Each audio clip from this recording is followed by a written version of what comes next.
Hello, everyone, and welcome back to yet another episode of the Eljay Johnsen Show. This show airs every single Saturday, every weekend, at 4 o'clock p.m. Eastern Standard Time, unless specified otherwise over on Twitter, where I have updates and guest announcements every single Tuesday.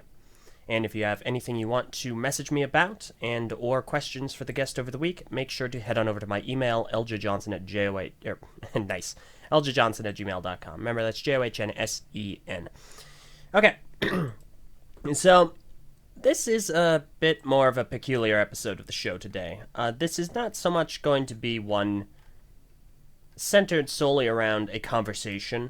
It will be two people conversing about a subject. However, it is going to be more of a analytical look into a subject. And it wouldn't be so far for people to say it's a debate. However, that's not really my intention. So today we're going to be discussing the topic of BIONICLE being Lego. Not necessarily whether it is or is not Lego, but it will be touched upon to a degree. And to argue the point, here we have Ben Gatz. How are you doing? Hello. I'm doing well. Yourself? Doing well. You know, it's a little windy today. Yeah, I was out cleaning some leaves out of my gutters with my dad earlier today, and it's cold and breezy out here in New Jersey too. Yikes. Yeah, no, there's only so much wind I can take. I like it, obviously, but sometimes it can be a little bit much, and it ruins a lot of nice, cool days and turns them into cold, frigid ones. Yeah. But I digress. So, obviously enough, we'll start things out how I always do, and that being, tell us how you kind of got into Lego, got into Bionicle and the community, and just kind of introduce yourself. All right. Well, for a very small portion of people, I might be better known as Lecon's Legacy over on Instagram. That's pretty much the only place where I do Lego stuff. I am unfortunately not super active with pictures, but I'm hoping to revitalize that in the near future. There's an actual plan in place now.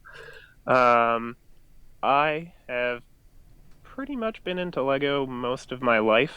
Um, I got a couple sets from my sisters when I was 3 or 4, random memories from stores, picking up little sets, fond memories. But Bionicle was oddly enough a no-no in my family for a little while. It was, I think it had like some just slightly religious undertones that my parents were a little uncomfortable with. Um, and so for a long time that was not a toy I got. But ironically enough, when Hero Factory came around, I saw a couple of those sets and I had hope because I was like, oh, there's no great spirit. There's no, none of the undertones that were present in Bionicle. Maybe I can get, these cool toys now. And so my sister bought me, let's see, what was it? The yellow one, Meltdown, 2011, 2010, 2011. Mm-hmm. And my dad saw it and he was like, oh, that face. No, you can't have these either. Oh, goodness. So, yeah, I don't really hold a grudge. If I want them now, I go back and get them. That's fine. But in a year or two, my parents eased up a little bit, and I started buying some Hero Factory, and I discovered Bricklink. And my first set was, ironically enough, Lee Khan. So he's one of my favorites. That's why I ended up being Lee Khan's Legacy over on Instagram. Mm-hmm. And it was in 2012, 2013, I really started diving into Bionicle. I loved it straight from the start. Lots of Bricklink orders, lots of sets. And a friend of mine who is also on Instagram, he started getting into it with me. And yeah, we both started Instagram pages together in mid 2015. Bionicle was back. We were hyped. And that's pretty much where we are today. He's actually mostly active as a Mega Bloks photographer now. thanks to Jangbricks on YouTube. Hmm. Yeah, he is a Halo fan, and so he started getting into some of their Halo and a little bit of their Assassin's Creed sets, and he just likes taking pictures out in the wild. And for him, that was a little easier to do with the micro action figures than with the very limited Bionicle figures that he and I both have. So Hmm. that's where he's mostly active today. It's a little fun backstory, I suppose, but that's where I am. Hmm. Okay, fair enough. It seems like a pretty straightforward run at Bionicle, of course. Now, I do find it quite. Little late to the game. Yeah, that's okay. There's no timestamp for it, or there's no time frame you absolutely have to get into it. By no means. I do find it rather funny, though, that you said that you were not allowed to partake in Bionicle because of religious undertones, which, obviously enough, I think there's a strong argument for them being there, because a few weeks ago, obviously enough, I had on Alistair Swinnerton, who's one of the co-creators Hmm. of Bionicle, and he did a lot of the backdoor story work for it, and is heavily responsible for a lot of the theming and the atmosphere for the line in the early years. And he was adamant that he did not want to put any religious undertones into Bionicle. You can obviously, anyone can go and listen to it to hear it in his own words, but I do find it very interesting that I've heard that before, and that's Yeah, kind in of the the whole words of situation. a former person from TTV, that was a similar story from him, I believe. Yeah, but in his instance, it would have been a good thing if that ban had stayed. So, I would have preferred it myself. yeah, I can echo that one. Yeah, But I digress. All right, so let's really get into the meat and potatoes of this conversation. absolutely. Now, you have a claim, and I don't want to take you out of context or misconstrued your position because it's important to get the ground rules kind of squared away. But real briefly, I'd like to agree on a couple of things before we start this Yeah, absolutely. conversation. I'd like us to at least acknowledge two things. One,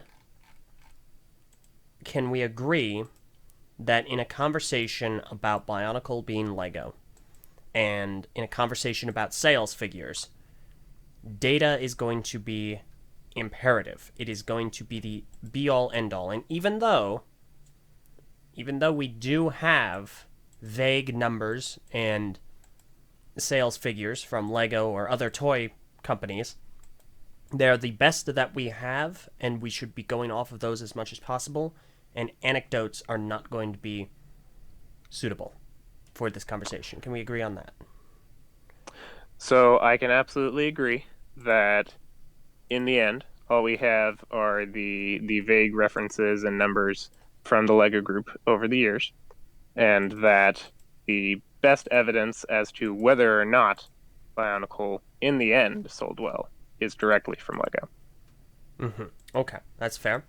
And the other thing I would like us to agree on is that according to the Lego fan, the consumer, a successful Lego theme in the modern day is a theme that has lived out a lifespan of 3 years.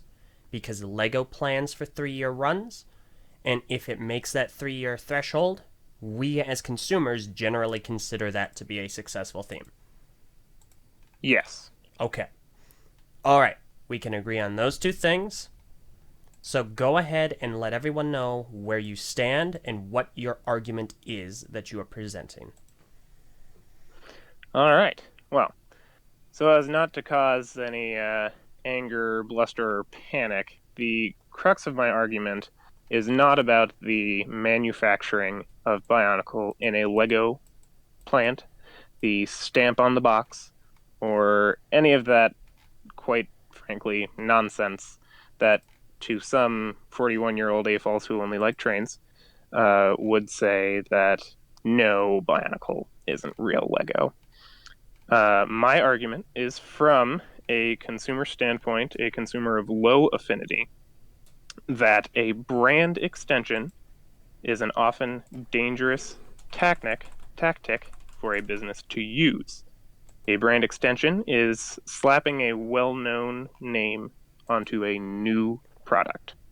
So, for example, you have Crayola toothpaste.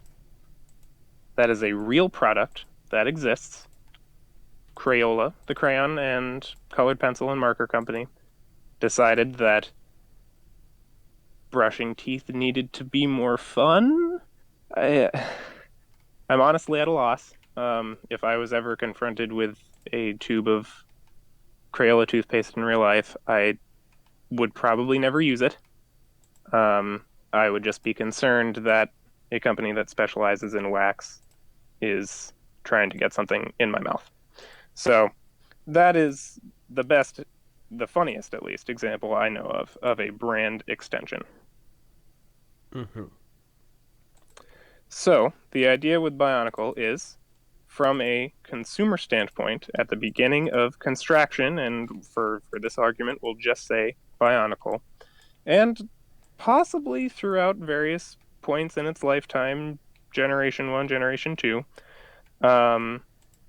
Bionicle and construction as a whole is a brand extension. It is taking the concept of bricks that everybody knows. When they see those bricks, they see, oh, it's Lego. And you now put it on a buildable action figure.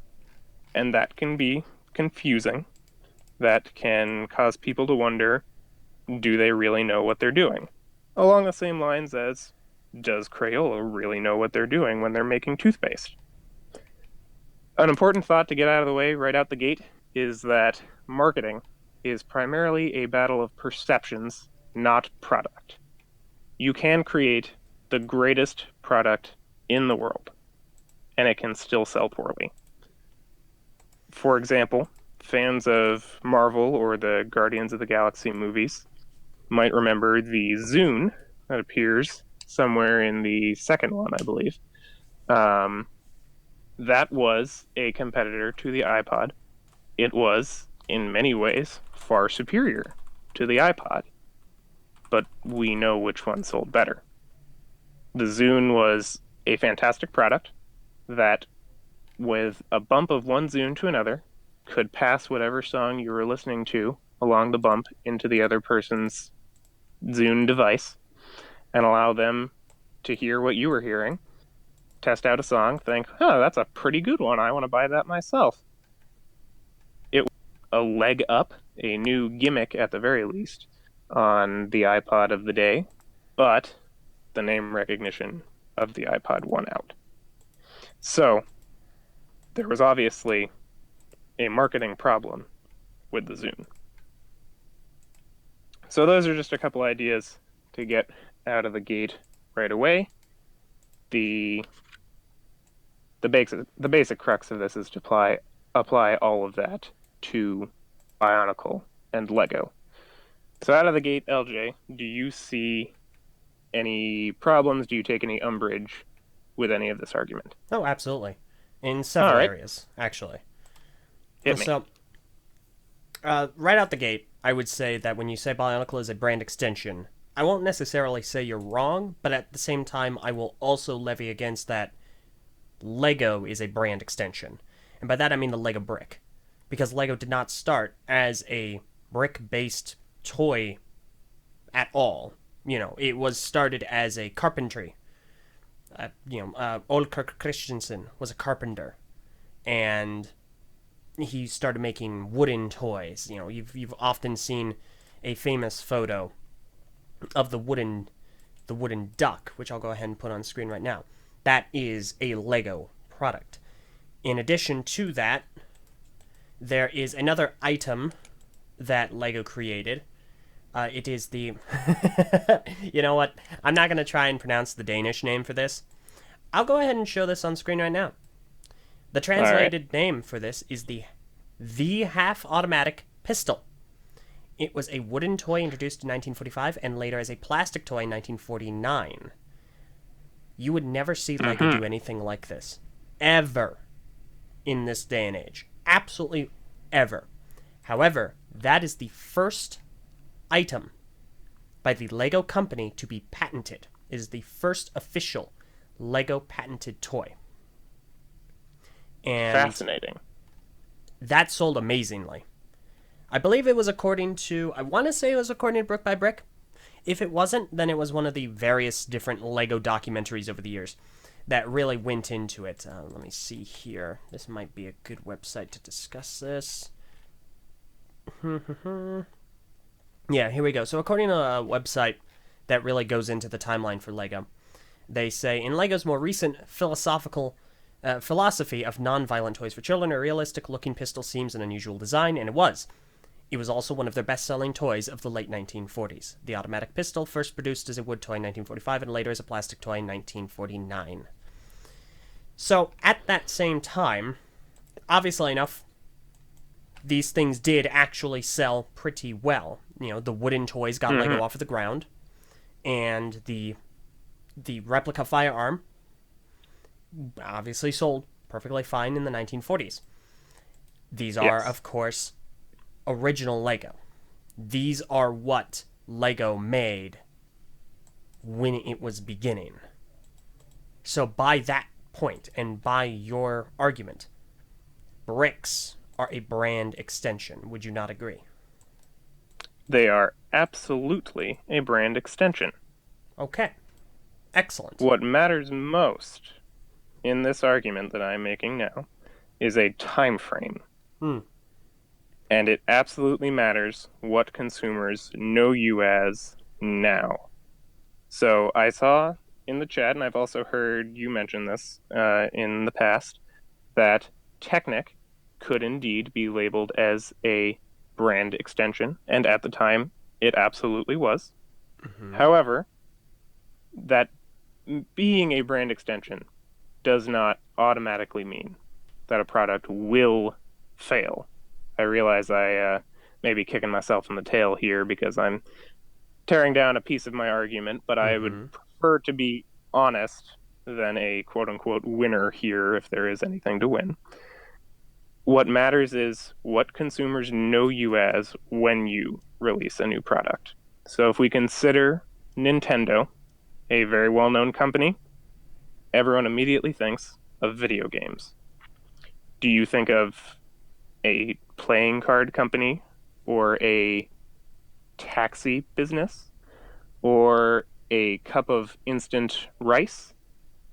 All of those things have been made by Nintendo between 1889, I believe, and the 1940s, when they really weren't sure what they were as a company. They started off with playing cards, but they made quite a few deviations. Eventually, they landed back in games, and in the 80s, they started creating video games and computers and computer games and the like. So, if Nintendo now were to release, say, the Nintendo Taxi Cab service, it will take you anywhere around Tokyo you want to go. That could be, I don't think this would be right, but that could be viewed as not a brand extension because it's something they've done before. However, it's not something you are known for. It was not very common when I discovered a couple years ago that Nintendo once ran a taxi cab business. That wasn't very common knowledge. I don't know how many people know that, but it's one of those fun facts on a Wikipedia page, you know? It's just an interesting side thought, but it's not something they're known for.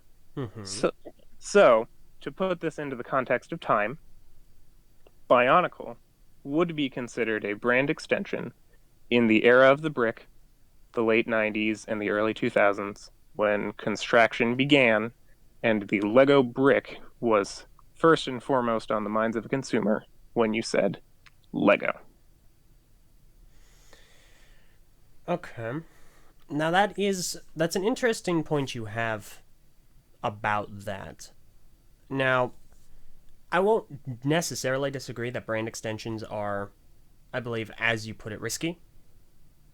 You know, I don't think that's necessarily wrong. The ire I take with that is when it's used to levy an extension's failure as, it being a failure. So, for instance, saying that, well, BIONICLE G1 was canceled, or BIONICLE G2 was canceled, or the Star Wars Ultra builds were canceled. So that must mean it is a failed brand extension. However, correct. At that same time, when does a brand extension not become a brand extension and just become a part of the brand? So it would be different for any and every product ever. It is all a matter of when your product can become a face of your brand. So for a very long time now, the face of Nintendo has been Mario. But also for a pretty long time, some of their faces could include Bowser, who was not around when Mario got his start in a Donkey Kong game. You could include, oh goodness, why am I blanking on Nintendo characters? Let's get off of Nintendo. You could view the face of Honda as a car or a motorcycle, because they are known for making both. If Honda were to start making trucks, more than they already do, because they have made at least one truck that I've seen, then it would be a while before people immediately started associating trucks with Honda as much as they do with Ford or Chevrolet. Okay. So, for example, going back to Lego, which is where we should be, if we're talking about Technic, when that first came out in, oh goodness, that was 40 years ago, correct? Technic is celebrating its 40... Ooh, wait, no, I think it's actually celebrating... Or is it 20? No, I think it's a little older than 20. There is something that does specify it. Let me get that up real fast. Yeah. One thing Brickopedia is useful for. Yes, that is a very deliberate and direct diss against Brickopedia. Not against the people who run it. Just against it itself. Okay. Now that we've gotten that out of the way, it is not listed.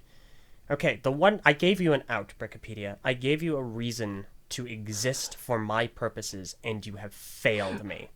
40th anniversary of the minifigure, 60th anniversary of the Lego brick, and there is a chart I will go ahead and look into right now that will actually... It's the 20th of Mindstorms is what I was thinking of.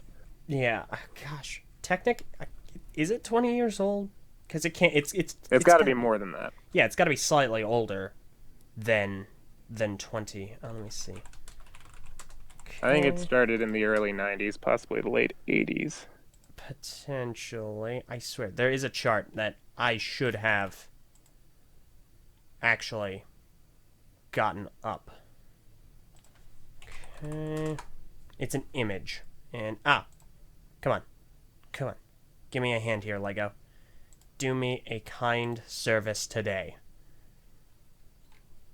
Okay, you're just not Fun story about Lego wikis while you look for that. Back in the day, when I first started getting into BIONICLE, and up until mid-2015, when I started listening to the TTV podcast, I found all of my information through the BIONICLE wiki. Oh, because no. I had no idea BS01 existed. That's a big no-no here. Yep. Yeah, that's not gonna fly. What's your username on the TTV message boards? I believe it's also Lecon's Legacy. Perfect. So I'm gonna go and ban that one. And... Sorry, what was that? I'm sorry, I got off track. No. All right, Brickset. Maybe Brickset will help me. Sales, because it's a sales chart, and it discloses roughly how Lego is looking for 2018. And this year, Technic was, correct me if I'm wrong, was it number 3 top selling? They listed the number 4 top selling lines. They did not specify the order. Oh, okay. So, my goodness, I am not finding it. It is a wonderful graph. Let me see. Lego 2018 sales. What's a good terminology for this? Not sales figures. Sales report. Yeah, that should do. Yeah, I think it was the annual report or the quarterly, something along those lines. I think it was quarterly. Oh, heavens. Oh, wait. Come on, use a little bit of ingenuity here, me. Bingo! Nice. Alright, 20. Wait, no. Okay, Technic isn't even mentioned here, so we have no idea. We'll go out. Alright, we're going to say it's about 30. I'll say... Brexit will help me out here, but I'm going to go out on a limb and say actually 25. Okay. So somewhere around there. Going back, I can't even remember what exactly I was going to say. But let's say, for the sake of argument, Technic was indeed a brand extension from the bare bones bricks. However, at the time, if you look at old Technic sets, they're pretty much just bricks with holes in them. And really the only new things, largely, and I'll go look at some old sets now, see if I'm just spouting hearsay, but they're just bricks with holes in them, and then there's some pins, and it just allows for new connections. So it's a lot easier to interweave those parts with the regular Lego you had back in the 90s than possibly it is today if you say you bought the I'm gonna mispronounce this, the Bugatti Chiron. I don't know. Yeah, I have no idea. That is a lot smoother. It's a very nice looking model that I have just absolutely no money for, and it looks very nice, very sleek. It's a much better model than what you got in the 90s, but it is slightly more of an extension than Technic started out as. But in any case, at this point, it is not a very big leap when you think of Lego to think of a brick, a minifigure, and Technic. Mm-hmm. I would say maybe not necessarily in that order. People are probably thinking of, Lego Star Wars, and these aren't necessarily the best-selling themes, but Lego Friends and Ninjago, those are all extremely popular things that would probably be very present in your mind when someone said Lego. It would not take you a leap to get from there to Technic or Star Wars or Ninjago its own homegrown theme. And the same would go in, say, 2004, 2000, most any time, I would wager. It could be any time for all I know. Absolutely any time in the 2000s. If you said Lego, it would probably not take you long to get to BIONICLE. So, how do we rationalize that with the argument I have said? Well, perhaps it doesn't take very long for consumers to adjust. But if your product goes down before they can adjust, that's when you have a problem. So maybe it wouldn't have taken very long at all for consumers to think, hear the word Crayola and immediately think, toothpaste. But since that product failed so miserably, as absolutely a contributor to its failure would be the fact that consumers thought Crayola toothpaste and went, ugh. Mm-hmm. It did not have the time to become well-known and cease being a brand extension. If that sort of answers your thoughts. A little bit. Also, a clarification from earlier, and I would like to thank Orkume for determining this. Technic is 41 years old. So, that answers that one. Thank you. Okay, so let me see if I understand. Basically what you're saying, brand extension, if it is successful and long-lasting enough and given enough time, it can shift from being a brand extension to actually just being a natural part of the brand. However, if it is a Yes. failure, then a large portion of its failure would be the fact that it is a brand extension and not something that a consumer would naturally come to the conclusion is a part of that brand, correct? I think that would be a very fair summary of my rambling. Thank you very much. Excellent. Fantastic. It doesn't work for Construction. The reason that Alrighty. argument does not work is because Bionicle is successful. It is something that has worked. It's evident that that has worked out perfectly fine. Construction as a concept, and for anyone unaware, construction means constructible action figure, started in about 1999 with Slicers, or Throwbots as they were known in North America. It then went on to 2000 with Roboriders, and eventually 2001 with Bionicle. This lasted until 2010, early 2010, with the Bionicle Stars line, continued into Hero Factory that very same year, which continued all the way into 2015, where Bionicle was picked back up again, and has only very recently ended this year in 2018, with the final construction set being Darth Maul. That is roughly 20 years of construction. Bionicle, If only they obviously could have enough, made it to 20. They could have made it easily to 20. However, the Yeah. argument that construction has failed, I think, is a weak one, because there are a lot of outlying circumstances to the reasons behind it not continuing past the point that it has. And it's all incredibly individual. We know that Bionicle Generation 1 from 2001 to 2010 had to be cancelled and pulled off of store shelves because a long-running theme like that, it was just garnering too much baggage. And so eventually, it was difficult for children to keep track of.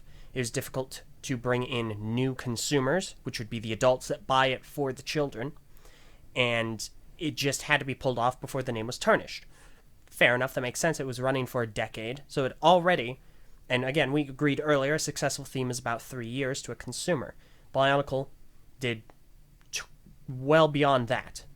It went on for 10. Yes. That's a massive success, not to mention the individual successes that Bionicle kind of pioneered.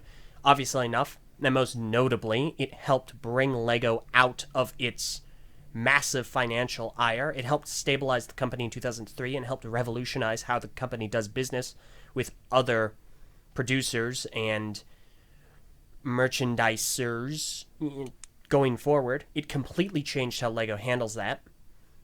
And this is mentioned in Brick by Brick, how LEGO rewrote the rules of innovation and conquered the global toy industry by David C. Robertson. So, of course, Good bar in here to say that one. Yeah, no, I never did that one. So, obviously enough, we know Bionicle did massive things for LEGO. Moving forward into Hero Factory, that lasted roughly 4 or 5 years. Because, of course, it was just construction again, but it didn't have all the baggage. It just kind of started over and over and over again. And it was perfectly fine. It lasted more than 3 years. I hear it was big in Russia. Russia really likes construction. Mm-hmm. And during all of this, we have these kind of interspersed items outside of this. The Marvel Ultra Builds and the DC Ultra Builds, which of course were a kind of one-off release. So, and that's fine. They were one-off. No big issue there. You had the Chima Ultra Builds. Now, Chima Ultra Builds only lasted 2 years. There was the first wave, and then there was the second wave, and the second wave was exclusive to Europe. Now, Did the first wave of that coincide with the first wave of Chima or the second? If I'm not mistaken, it was the first wave of Chima. Okay. I will fact check that, though. Legends of Chima. Please, for the love of everything nice in the world, Wikipedia, do something good. Come on.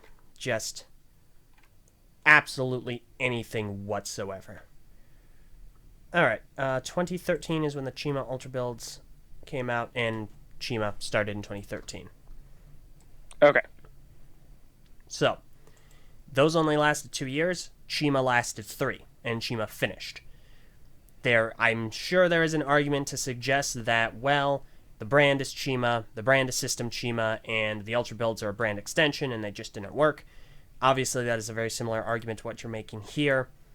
I would also say Chima was coming to a conclusion. Chima, being a Big Bang theme, had a massive push behind it from the beginning, and eventually just kind of petered off and ended after its 3-year run. But of course, it still had 2 years of construction to coincide. Those still were a factor. And then, of course... To be fair,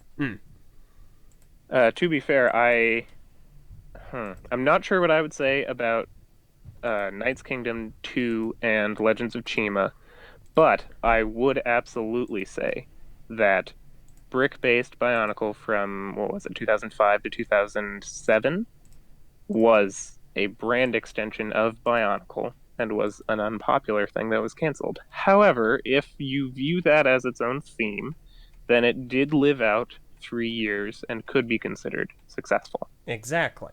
Yes. It did last 3 years. However, at that point, you can make the argument that Bionicle being a brand is construction, as you mentioned. Yes. And of course, this all goes without talking about the Star Wars Ultra Builds, which, as everyone is well aware, have come to an end recently. These started in 2015, and only just this year stopped. Yes. That is over 3 years. And the reason I don't like when people use Star Wars as an excuse as to why Construction failed is because we know Star Wars merchandise is not doing well right now.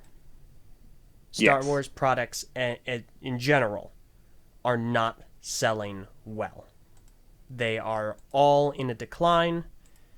It's not exactly a profitable venture for most companies at this time. Yeah, and are you there? Yeah, we're good. Okay. And at this point, I would like to point out that I have never been to a store that, if they still have Star Wars Ultra Builds, if that's what they're still called, I think they might be, that does not have 2 or 3 specific models in the 20 to 40 amount quantity, however that goes, lined up on a shelf. As Toys R Us was closing, they had Jyn Erso's for, oh goodness, $4. I still couldn't make myself buy one. Mm-hmm. And I cannot say that I looked all over that store, but I definitely looked through some of the Black Series Star Wars action figures with a friend of mine, and those were more sparse. I will say there were probably a couple, probably like Cassian Andor, that there were quite a few of still on the shelf. But I also think that to compare those two might be a little unfair, as it just seems like the action figures have always been a big part of Star Wars, and so the fact that some were bigger, more expensive, and incompatible with the system that's been going on for a while of Star Wars action figures, they just wouldn't have been the same level of popularity. So, in any case, that is a comparison, but maybe not the best one. And again, the problem with making that claim, that they would never have achieved the same level of popularity, is you've already acknowledged Star Wars action figures are immensely popular. I believe that Star Wars makes most of its revenue based off of toys. And again, we've agreed that Star Wars construction has gone the amount of time we necessitate as consumers for a theme to be successful. At the bare minimum. It's about roughly 4 years that Star Wars construction went on. Maybe it wouldn't have reached the same notoriety as standardized system Lego, or system Star Wars, because that has been going for roughly over 20 years, of course. and obviously this is a much more recent edition, but I struggle to say that it was a failure. And again, it is hard to compare it to other LEGO brands and themes because it is Star Wars. It will take on the baggage of Star Wars. So if Star Wars isn't selling well, LEGO Star Wars won't sell well. And as is noted by the Secret Walrus, Anthony Wilson, in the chat, he says, interestingly, I noticed that the number of system Star Wars sets for 2019 was a lot lower than usual. And this is a really excellent point. LEGO Star Wars is a smaller pool of sets for this next year, at least the first half of next year. So I find it very difficult to say that Star Wars Construction not still being a thing is a failure of Construction and not a failure of Star Wars as a brand.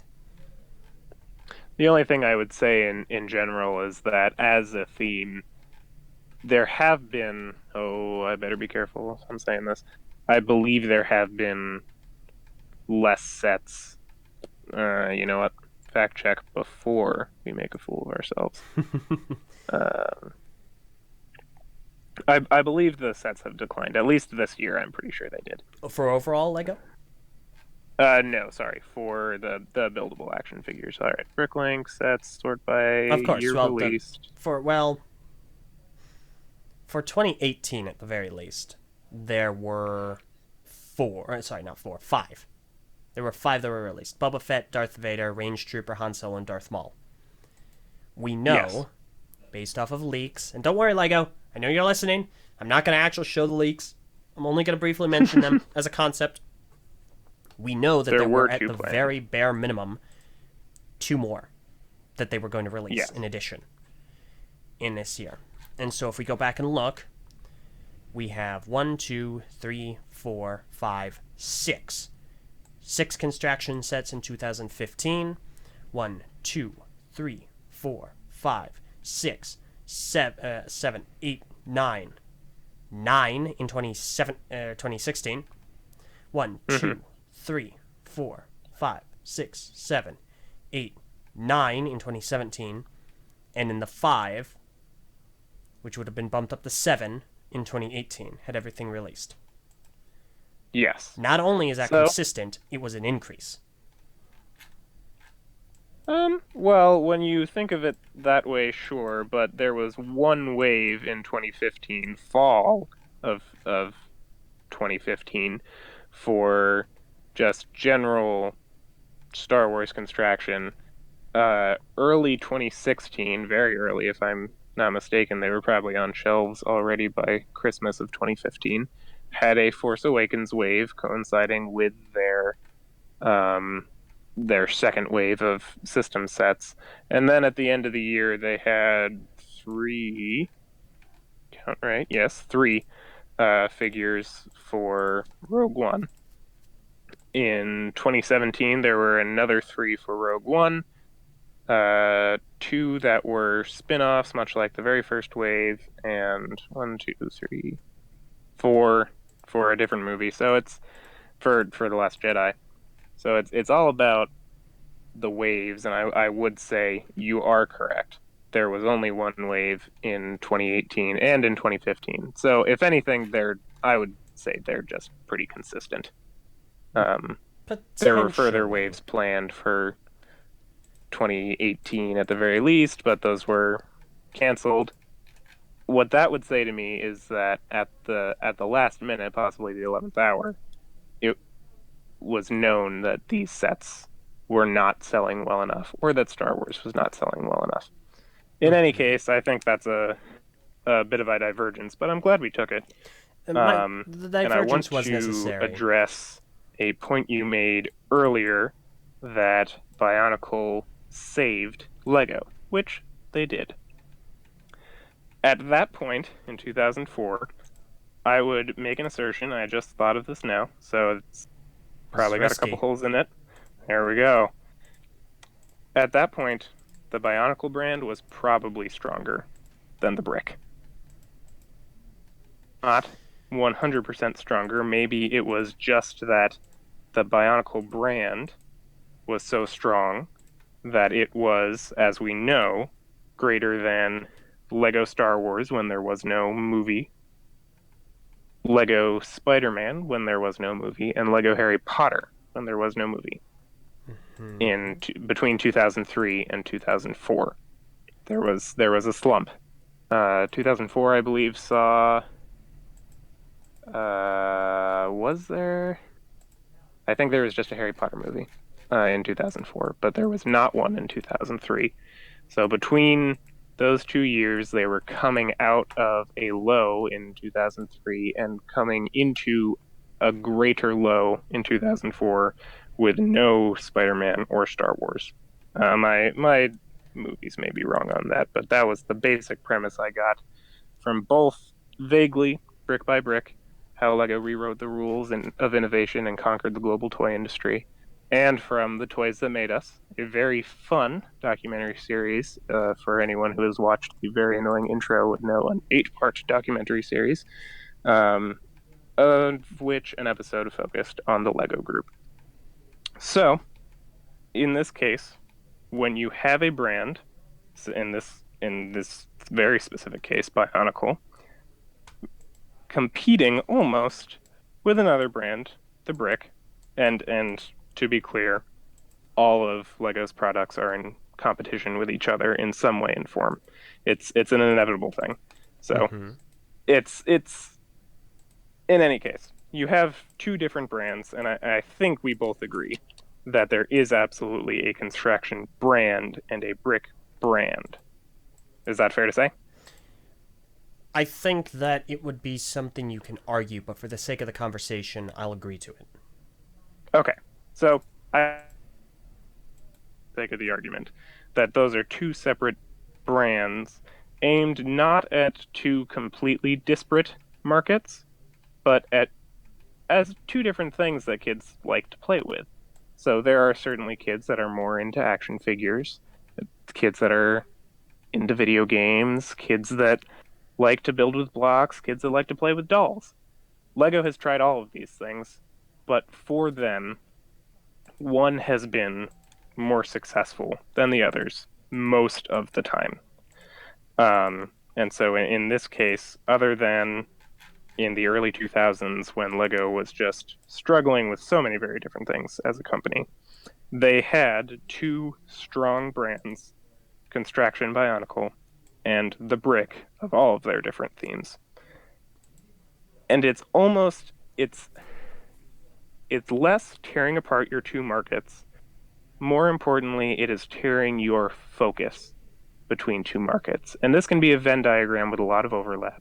The kids who like Bionicle and the kids who, the Bionicle boys, I think as it went in Brick by Brick, and the kids who enjoyed playing with bricks in general. There are going to be plenty of overlap. I won't argue that. But I think it is a fair assertion, and a lot of people here might recognize it, that they're mostly into Bionicle and the action figures when it comes to Lego, and a lot of people are into both, and a lot of people don't like Bionicle at all. That's the whole reason we're here having this argument in the first place. So it tears the Lego Group's focus as a business between spending money and making consumers of Bionicle happy and spending money on making consumers of the Brick happy. That, I think, would be what I contribute a large portion of Bionicle Gen 2's cancellation to be a part of. Not that it was performing poorly, that it was performing less than the Brick and in all of the Brick-based themes, and that it is easier and less costly for Lego as a group to maintain their focus on the Brick and to let go Construction, which seems to be, as of now, from a consumer standpoint, what they are doing. And the problem I have with this direction is a few things. Firstly, it makes the assumption that Generation 2 of Bionicle, which notably only lasted roughly a year and a half, we'll be polite and say 2 years at the latest, but there was no... We'll be kind and say 2. There was a summer wave. Yeah, there was a summer wave. We'll say 2 just to be at least a little fairer to it. it makes the Yeah. assumption that Bionicle Generation 2 is the norm and not an outlier. And the problem I have with people using Generation 2's short-lived existence of under the 3-year threshold that we've agreed upon as an explanation or a point to saying, ha, look at this, Construction doesn't work because this one Construction theme only lasted 2 years, less than how it was expected to last. I feel that does a disservice to looking at context. Because we can look at other Construction themes, early ones like Throwbots and Robo Riders, and say, well, only lasted 1 year. Who cares? But that would be ignoring the fact that LEGO only intended for them to last 1 year or one wave. Because Yeah, in fact, that's what they did. Which one was it? I think it was Throwbots. They took off the line right as it was becoming popular, and after they replaced it, they thought... Because that was the process. And Bionicle was only planned for 1 year. In fact, it's notably quoted by a Bionicle writer, Greg Farshty. I believe he's the chief editor of the LEGO magazine as well. He said that he really campaigned hard for Bionicle to last more than a year, saying there's a lot of potential here, we could do a lot more with this. And obviously, Do you mean 3 years? No, I mean 1. Bionicle was only planned for 1 year. The fact that it was extended at all was not the original intention. At the very least, reportedly, from what we've heard from at least Greg Farshty. Interesting. I thought... I must have heard it wrong then. I thought it was after the movie, because the movie was intended to... No, the ending it wasn't the was movie a either, cliffhanger. because that's how Greg Farshty came to be a part of the LEGO community as a whole, because he went onto BZ Power to quell rumors that Bionicle was ending after the 3rd film. Yeah. Well, I mean, by the time that consumers were getting it, yes. I thought I had heard that as the movie began to be planned, the 3rd year was intended to be the end, and they woke up Matanui, and he destroyed Makuta, and you see him rise from the island, and that's the end. But then they added Metro Nui. I could be wrong on that one. Potentially somewhere along the way. However, I'm just letting you know what I know about that specifically. And It must have gone from 1 to 3 to Evergreen.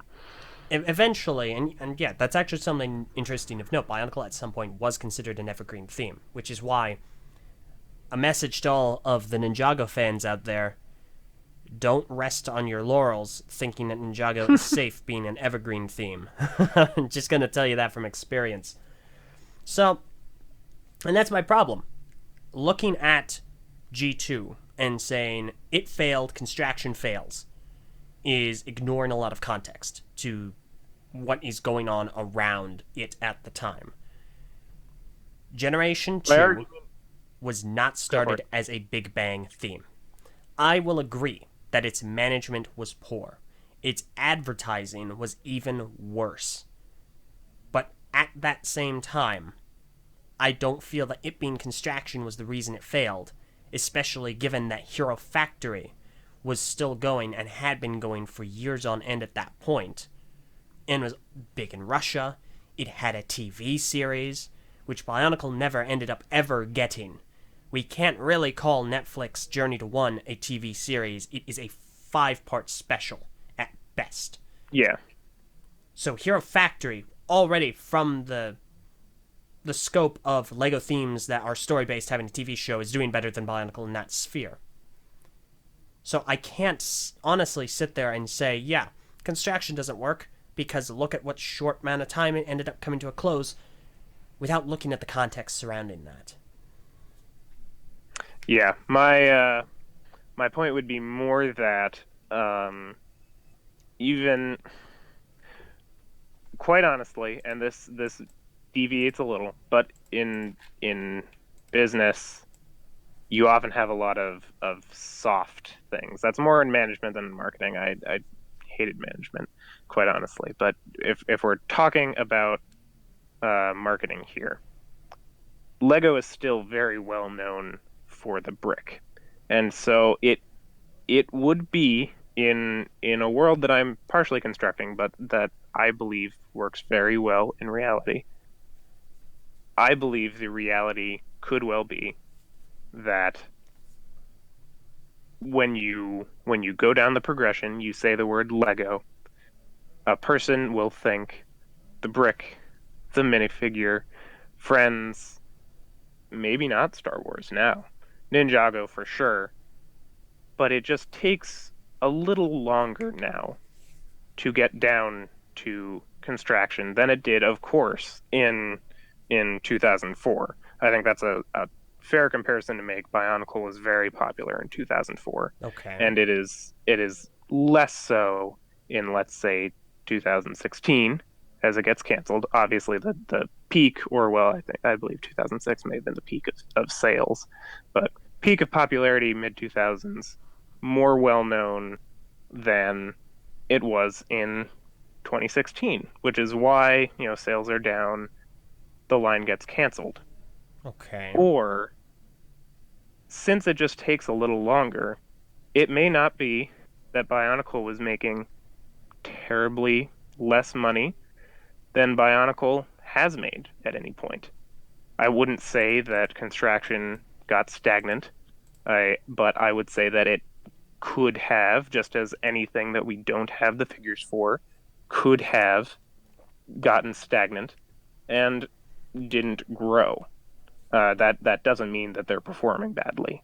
That means that instead of increasing by however many thousands of dollars every year of profit they're generating, not revenue, but profit, how much it cost to get these out to consumers taken into account, might be lower than the Lego Group wants it to be. And so for another toy company, a very small toy company, they might think that amount of money is more than they could ever dream. But Lego is so big now, so much bigger than they were in the mid 2000s, that now those figures just aren't cutting it. Mm-hmm. And so there are plenty of reasons as to why Bionicle Gen 2 could have been and was sunsetted, canceled, however we want to put it. But I believe at least part of it, and I think it's fair to say this, would have stemmed from just being less popular than the brick. And so that causes things that are of much more importance than something that is already established and set for the past 15 years being a little less popular, or only being as popular, not growing as it used to be. The issue that If I that makes have, sense. it makes sense, but the problems I have with this are obviously that there are a lot of assumptions being made here. And this is why I also wanted to agree earlier, empirical data is going to be imperative here. We want things that statistically show us that this is absolutely the case. Full disclosure, I don't think Lego is being totally honest when they say Bionicle sold well. I do think it sold poorly, and that's why it was pulled. But I also do think that some of what you said is true. I actually do think that Bionicle might have sold fine, but it wasn't selling, to the numbers that Lego wanted it to. And as such, they sought a wise decision to cut a theme that wasn't doing as well as another theme. I think that's actually very possible. The problem is we don't have anything to statistically back that up. And my point is, and I've mentioned this earlier, is the Lego Group 1/2 of 2018 results. Yes. And it comes in with, and you kind of pretty much already predicted this is where I was going to go with this. The top 4 performing themes of 2018. It's Ninjago, a story theme. Classic, which is bricks. Creator, which is bricks. And Technic. Star Wars is nowhere to be seen there.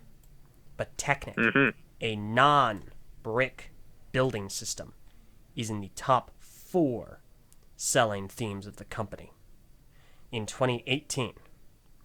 And it is examples like that, which, to be completely honest with you, take me by surprise. That's what tells me that non-brick products aren't a brand extension Because at a point, a brand extension, if it is successful enough, has to become a part of the brand at some point. And I'm not saying you're wrong if you go up to some Joe Schmo on the street and say, "Hey, does this look like a Lego?" And you show them Liwamata. They're probably going to go, doesn't look like a Lego to me. Can't be Lego. Mm-hmm. Fair enough. Lego has built its iconography on the brick. I won't dispute that. But that does not inevitably mean that anything that isn't a brick is doomed to fail, and it cannot possibly be Lego because it doesn't look like a brick. Because we've seen that that is not true. We've seen BIONICLE do absolutely fantastically. We've seen it thrive under conditions that there's an argument to be made are lightning in a bottle. Some can say that maybe action figures were a lot more popular in the early 2000s. Fair enough argument. And now that they aren't, fair, okay, maybe that's why construction isn't doing so hot nowadays. But at the same time, I need to see data for that. I need to see something that absolutely lists, yes, action figures have seen a decline in the youth or collectors in XYZ ABC markets. But the problem is I don't see that. I haven't seen those. Star Wars is still a thing. Star Wars action figures are still a thing, and while they have declined, that's hard to really pinpoint as to why, because The Last Jedi is a divisive film. Ask anyone, they have an opinion on it. Ask me, I hate the movie. But I also don't buy Star Wars products. But to someone who does buy Star Wars products, if they didn't like the movie, they don't want to support that. And then we have Transformers.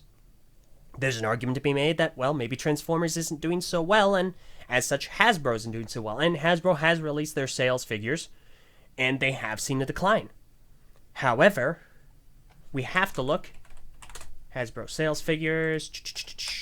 This is something I did look into. Annual reports and proxies.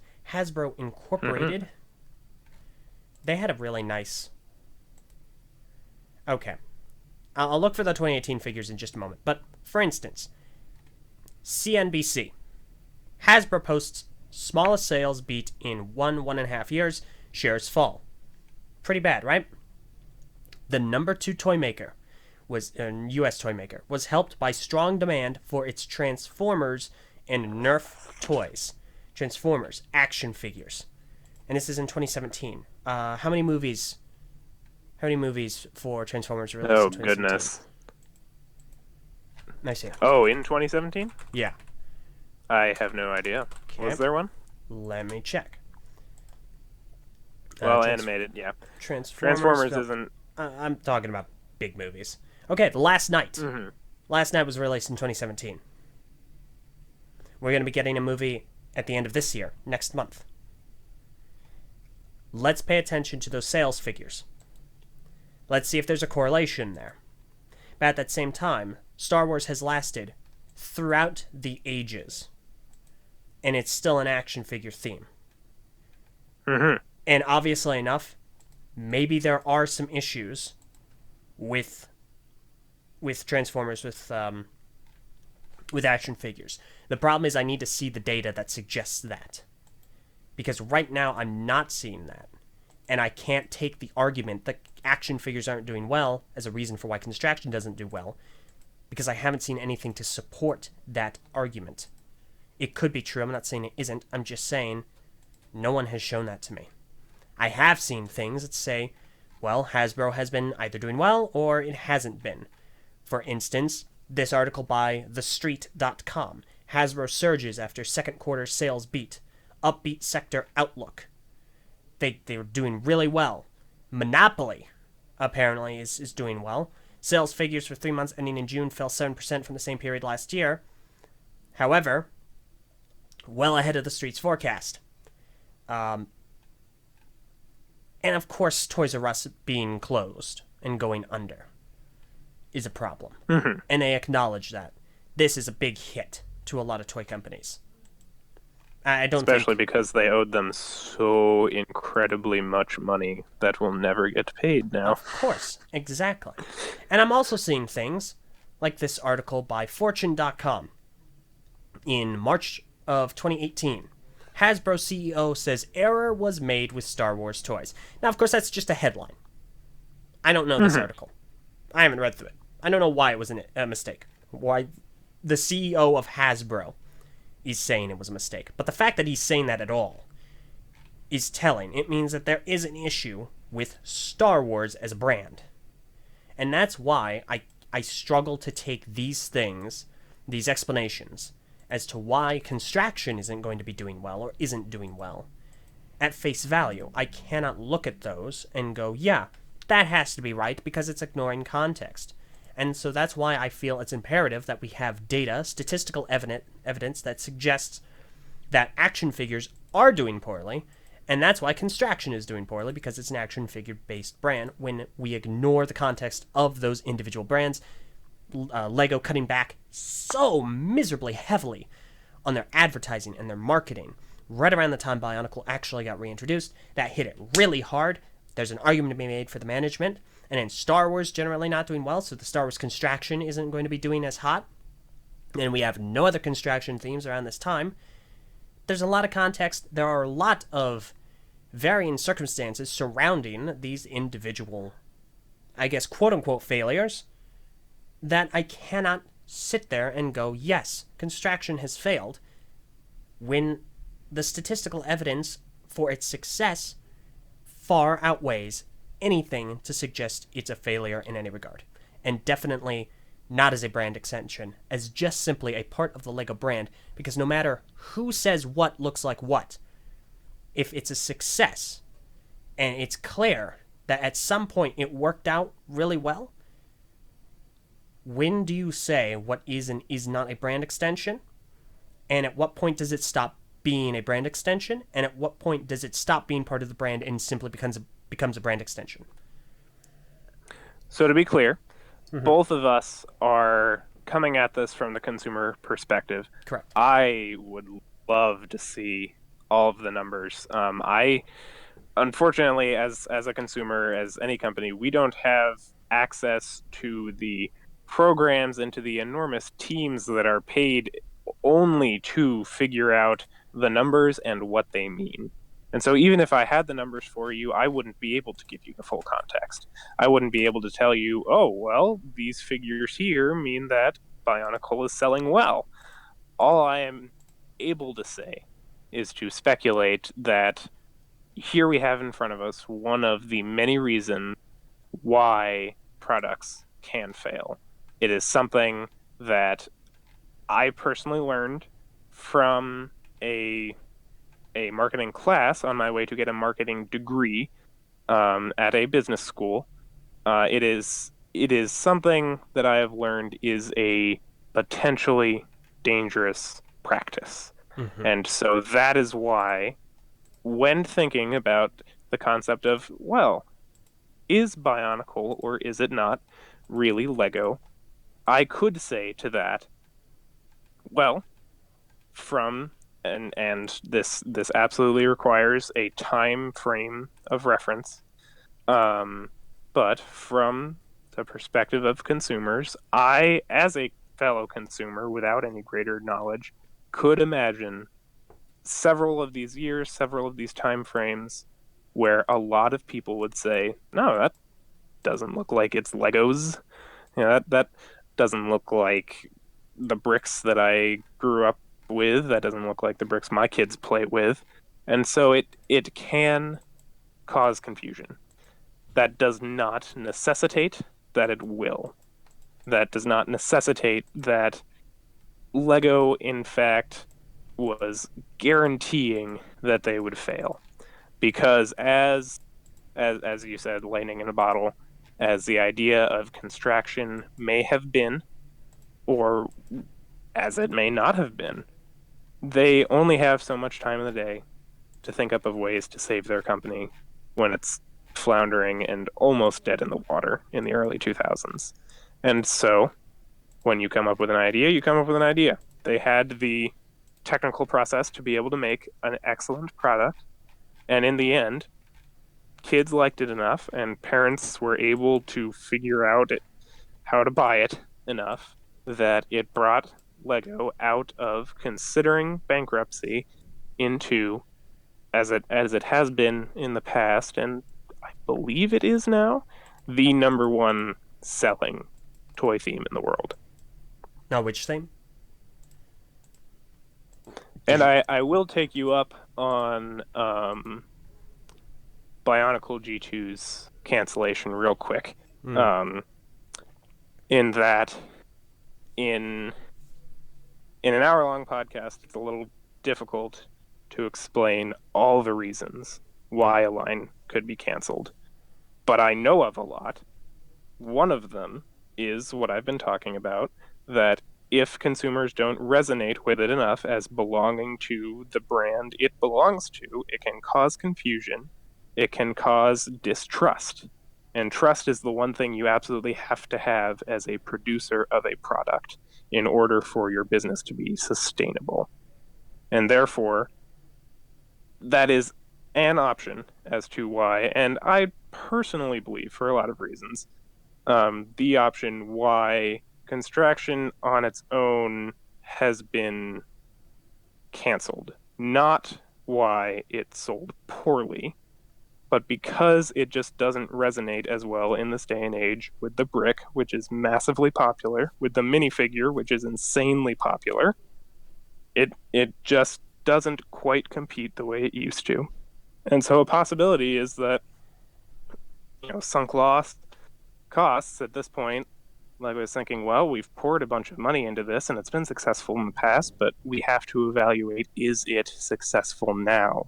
And obviously, as products were canceled, those preliminaries that some people slightly legally saw, don't kill LJ Lego, please. Kill me instead. Take my life. But those existed. There was a plan for Lego Star Wars Construction, and for so very many reasons, those stopped happening. There was a plan at the very beginning for BIONICLE to be a successful theme. That's what every theme has the goal of from Lego. There's no way that Lego goes into a theme and thinks, all right, one that sucks this time. So they're aiming, if it is a Big Bang theme, they're aiming for 3 years. Obviously, BIONICLE was canceled early. There was a obvious 11th hour change in a lot of different ways. In the Netflix specials, in the sets themselves, that wrapped things up and left it in a sort of neat little bow. Summer of 2016, when it could have gone on longer, for so very many reasons. Mm-hmm.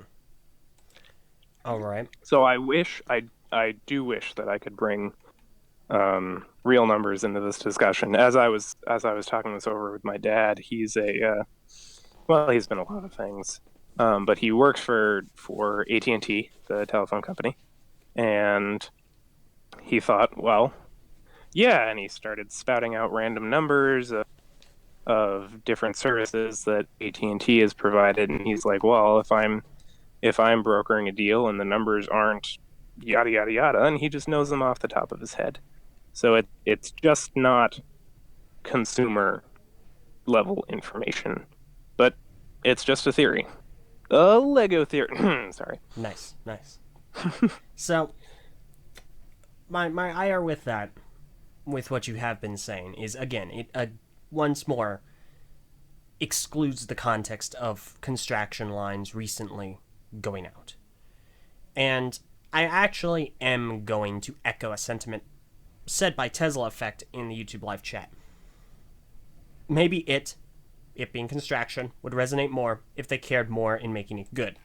Now, I wouldn't word it quite as roughly as that. I do think LEGO does generally care about their themes. At the end of the day, do keep in mind LEGO is a company. They are a for-profit company, as all companies have to be to survive. I'm not going to get into the economic conversation regarding that, but let's just take that as it is, which is the fact of the matter. Mm-hmm. I don't think LEGO ever goes into a theme wanting it to fail. Obviously enough, they don't want to. Of course. At that same time, I think anyone thinks that. At that same time, it is important to acknowledge when LEGO does a theme well and when they don't, and which is why I can't help but include the context of Generation 2's ending. The marketing was heavily slashed. We know this to be true. We know LEGO cut back on all of their marketing after the LEGO movie. We absolutely know that is true. It had a, decent release when it came out. It did not have a massive release. For instance, it wasn't a Big Bang theme. Now, a Big Bang theme is something that LEGO really wants to take off. They really want to just rocket the heck out of that. Examples of this would be Legends of Chima and Nexo Knights. Legends of Chima and Nexo Knights launched with TV shows akin to Ninjago. They launched with massive waves of sets. There was a lot of push behind these products. BIONICLE was not given this. No theme was given this when they were doing their marketing slash. And so I would say, in response to that if no theme was given a marketing push and therefore all themes suffered a little to the benefit of the company, they just couldn't keep up with it. They wanted consumers to be happy, which is why they did all this in the first place.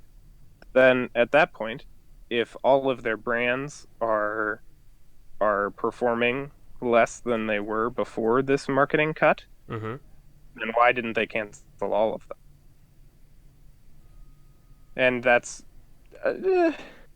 obviously that's something. I'm just gonna say that's something they wouldn't do. I believe as a company, LEGO would take into account how much they project lines will sell with advertising. That's something every company does, and then they would project how much lines sell without.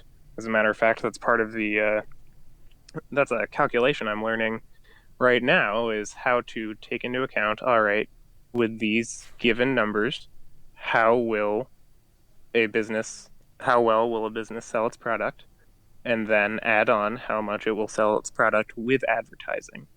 So companies are very well aware of this fact. LEGO has to be.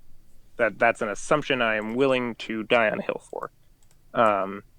That LEGO, when they decided to cut back advertising X amount, they were well aware of the effect it would have on their sales, and that would not affect their decision of whether to continue or cancel the theme.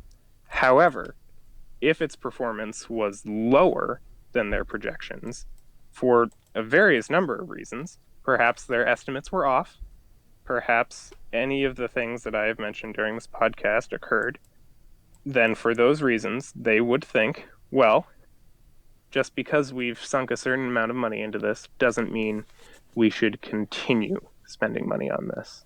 So I'm not saying that it is guaranteed that if LEGO continued spending money to create and disperse BIONICLE Gen 2 and to create media for it and actually upped its advertising revenue, it would have failed.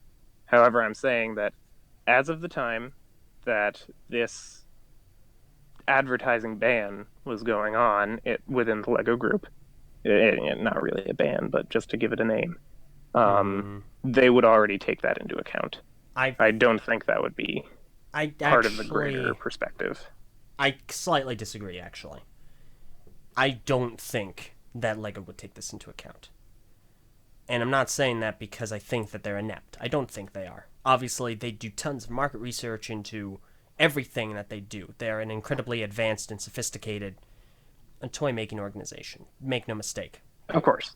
I am saying, however, that they are prone to miscalculations. And the LEGO company historically has made miscalculations and errors in judgment. For instance, they did not put all of their eggs in the basket of BIONICLE when it came out. They put all their eggs in the basket of Galador. And Galador is an interesting conversation to be had, because Galador's existence lends its credence heavily to your argument. Because it is something that I agree, I can look at. Like, I have 2 sets I'm planning on reviewing right now. I can look at them and go, what in the world is that? Who made it? Because it sure as heck wasn't LEGO. I can agree that to an extent, image, what it looks like, brand extensions can fail. I'm not saying that they will never fail and that they are infallible. What I am, and however, I'm not saying arguing that they will always fail. Yes. What I am, however, arguing is that BIONICLE wasn't, and construction as a general whole are not one of those examples. I don't think it's a brand extension that failed, and I think that due to its success, it's part of the brand now. I think, personally, if you ask me, I would prefer, and this is an argument someone had made, I believe it was my friend Meso, or at least this is one he's broached before, but this is an argument we both saw somewhere, I think, where Constraction would be easier to market if it were under a brand name. Because Constraction is a fan term. It's not an actual thing that it's called. If it were given something like, System, Duplo, Technic, if it was under something again, I think that, there would be it'd be easier to actually market. Speaking of marketing, going on to Generation 2 and its failure. Something you said kind of perturbs me when you said that, well, if they cut back on all marketing, then why is it that they didn't cancel all the other themes? And that's I don't think that's something LEGO would ever do. Well, I think that's a weird thing to say because, A, they cut back on marketing. They didn't just slash it entirely. My point being, Bionicle G2 had marketing. Polybags, to an extent, as a product, were marketing. They did have at least one commercial per wave. In addition to that, of course, we did have the online animations, and we, of course, had the Netflix deal. However, the Netflix situation is a little different because they also did that with Elves. And I think Friends. I want to say Friends, but I'm not 100% certain. So Friends was on a couple different channels. Yeah. So obviously enough, they did have marketing for Generation 2. What I'm saying is they did not have the amount that they needed, or the proper amount, for it to live a normal life. And the reason LEGO wouldn't actually just completely cut everything is because, well, if you're talking about its pre-existing themes, well, obviously enough it had pre-existing themes that were still going. Just because they cut back on marketing wouldn't mean necessarily that those would be cut, because that makes the assumption that as soon as they cut marketing, sales just completely shut off.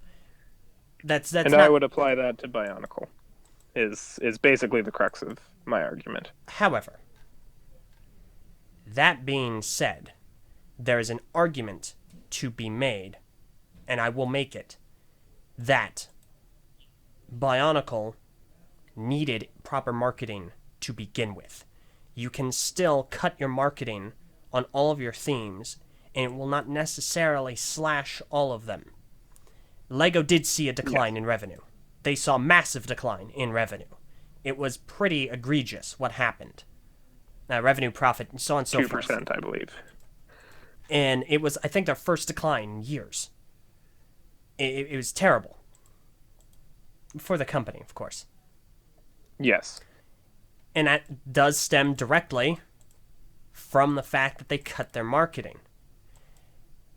And I think that because they lacked the proper marketing for Bionicle, which was being reintroduced, which was already risky because it had only been 5 years after it had been taken off of shelves to protect the name from being worthless, I think that's what did more damage. Now, I think that would go for any theme, provided it did not have the necessary amount of marketing.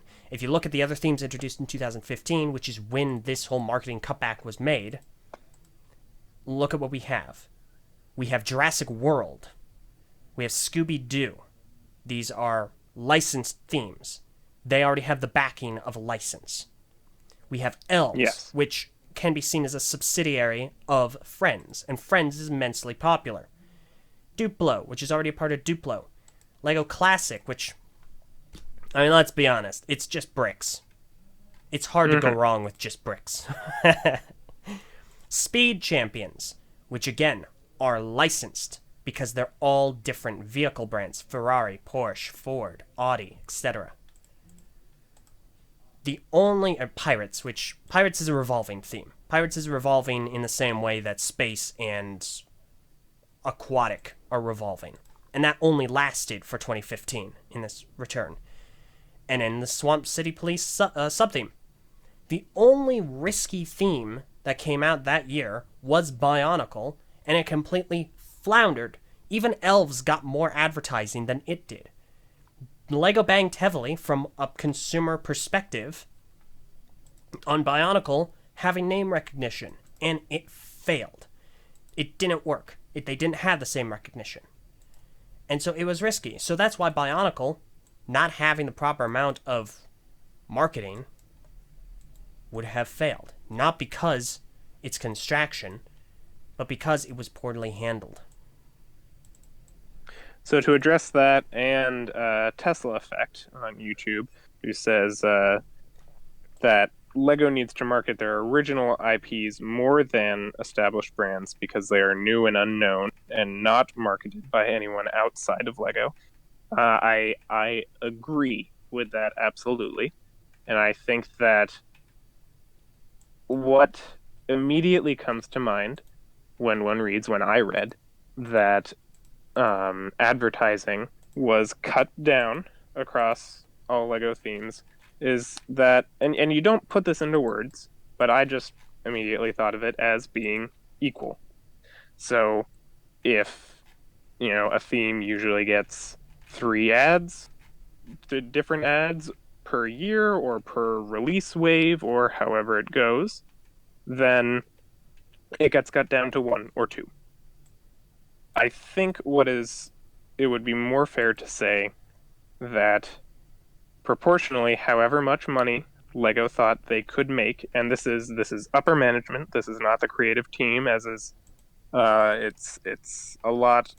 It's very common for Bionicle fans to point the finger at upper management, and I mean rightly so, I guess. This is their decision that they think, all right, how much do we think this line will make us? We will advertise it appropriately, because you should be advertising with about 10% of the money you will make. And so they would think, all right, essentially, according to common business practice, not necessarily according to Legos, the way you should do this is to estimate Bionicle will make this much money, spend 10% of that on advertising, but now maybe only 5% of that on advertising, or 4%, because you don't want to push it as much. And now you are changing your end number of how much money you will make in the end because of how much advertising has actually been done.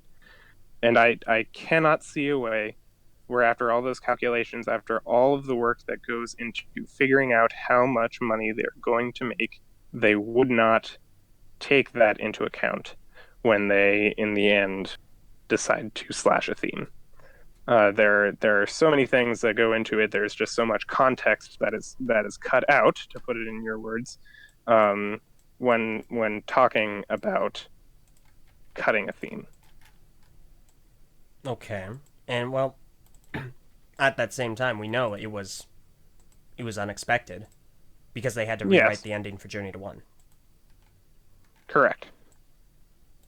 Because Lego does not intend for their themes to fail. Yes. They intend for them to succeed, and their definition of success, I would assert, varies by theme.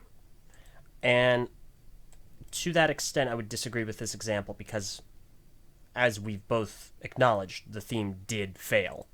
While I don't... if they have to do rewrites for the ending of a theme before it has actually finished coming out, that's unanticipated. That's unexpected. That's not something they intend.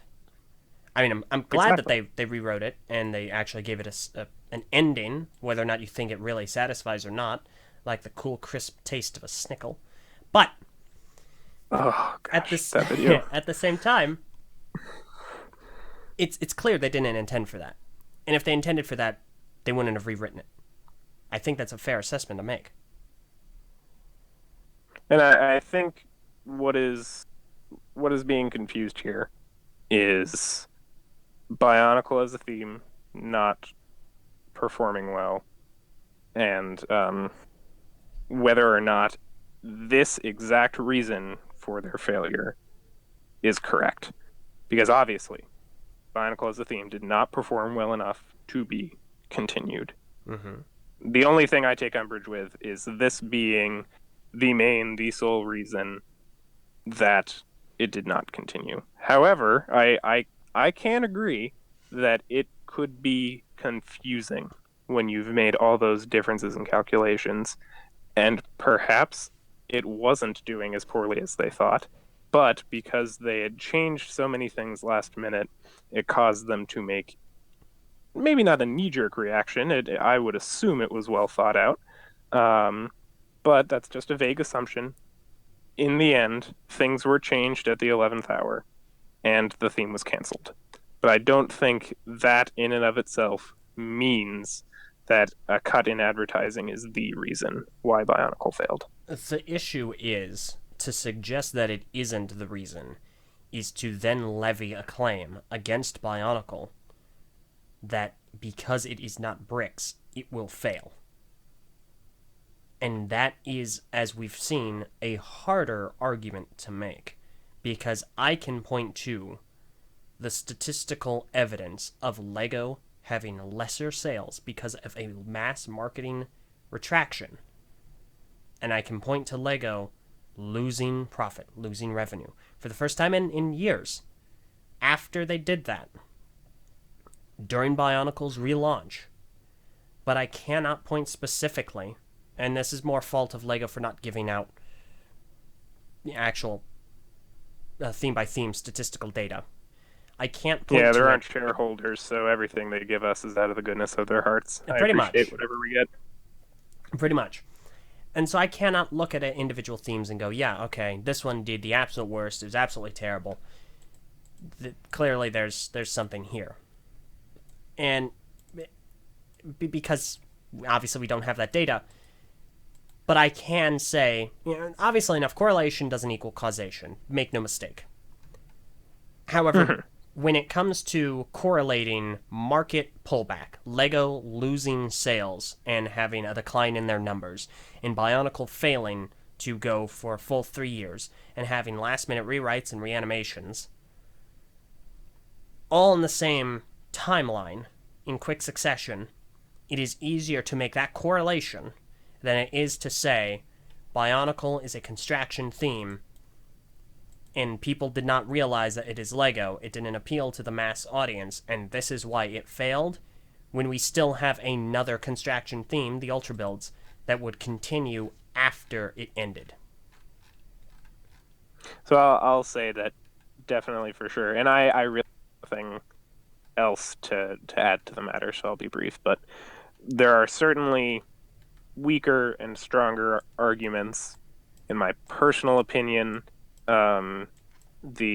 just because of the minor, albeit, experience I've had with business in general so far has led me to believe at this point that it is less likely. I won't compare the two. That it is a poor comparison, in my opinion, poor comparison to make, to have this particular slash in advertising and the downfall of Bionicle. But that is just an opinion. I don't have any hard facts. And the problem is the counter to this isn't strong. It is, for all intents and purposes, conjecture, with no actual statistical data to back it up. And whether or not my argument here is weaker or stronger, in this instance, it is going to inevitably, or not weaker or stronger, more factually sound than yours is. At this time, it has more of the statistical backing, which is what we agreed upon is going to be imperative in this conversation. There is a correlation to be had, and I'm not saying it is the causation, however, it is what I'm going to make my assumptions based off of, given that it is the data that we have. And it is disingenuous to claim that construction is a failure of a concept because people do not recognize it as LEGO when historically it hasn't been a failure. It has been a success. And the only reason that we are seeing recent quote-unquote failures, cancellations, and declines in construction is because of varying outlying circumstances, with Star Wars not selling as well, with LEGO cutting all sorts of of advertising on all their themes. And to be fair, to address something you said earlier, I don't know if it was equal. I don't know if they evenly cut advertising for everything equally, or if they were a tad more prejudiced for other themes. I don't know. Yeah. All I am saying is that Bionicle Generation 2 is an outlier. It is not the primary example of a construction theme when we have 20 years of construction success. And to suggest that just because people don't think that it's Lego, even though it is a buildable product, it has Lego on the box, it is in the Lego aisle, it has been massively successful. Brick by Brick has an immaculate list of numbers that Bionicle pulled in its age. To suggest that construction as a concept is a failure because Generation 2 ended so prematurely, I feel is inaccurate and statistically unverifiable. It's not an easy claim to make because a lot of it is predicated on assumptions and conjecture. And the alternative is to look at the history of construction to see Hero Factory lasting longer than a normal theme, Bionicle lasting longer than a normal theme, Ultra Builds lasting longer than a normal theme, and Lego going out of their way to try new things. And at the end of the day, and the reason why I don't necessarily think the construction as a whole, obviously there are outliers like Galador, which are failed brand extensions, because let's be honest, Galador sets just look like normal action figures. They don't look like something buildable Lego. And that's fair. I think that is a really good example of what you're trying to get across, which is brand extensions can be risky and they can fail, and they can be the reason that they fail because they're brand extensions and they don't actually represent what the brand is trying to convey. But at the same time, I don't think that the vast majority of construction themes fall into that category because they have been successes. They obviously have been its own unique style and look, and they've conveyed a lot of the same values that the Lego brick has predicated itself on, being compatible and rebuildable and allowing you to basically do whatever you want with them and adding all sorts of new elements that you can use to create anything you want to the pile. And I think that's why, at the end of the day, Lego's brand isn't necessarily the brick. Lego's brand is innovation. It's innovating on new concepts and trying out new markets and trying new and different things and being ahead of the curve as far as what's high quality and enjoyable as a buildable toy, as something that anyone can take and they can disassemble and reassemble in any way, shape, or form they want. They can create all sorts of art, all sorts of messages, figures, anything they want to make. And I don't think construction is excluded in that because especially with CCBS, it's predicated on a lot of the same design philosophies as the brick. In fact, if anything, CCBS is a natural extension of the brick brand because it is this very plain looking, easily built upon system that anyone can utilize. There is an argument to be made, as you have been making, that brand extensions, when they are non-recognizable to the general brand, can be failures. But given the historical, statistical history of the Bionicle theme, of the Ultra Build theme, of Hero Factory, and how they not only revolutionized the Lego company and how they went about carrying themselves with shareholders and other merchandise creators, and how it did pull the Lego company back from the brink of financial disaster in the face of uncertainty when there weren't a Harry Potter movie or a Star Wars movie, as you noted. I think that speaks volumes to not only the excellence at which Lego cultivates innovation, but to the fact that at the end of the day, construction is a part of the Lego brand at this point. And maybe it's gone for now, but it is, I would argue, impossible to make a sound, evidence-based argument that construction has failed recently because it is construction and not due to outlying circumstances, which we can observe. And that's why I think this is a weak argument.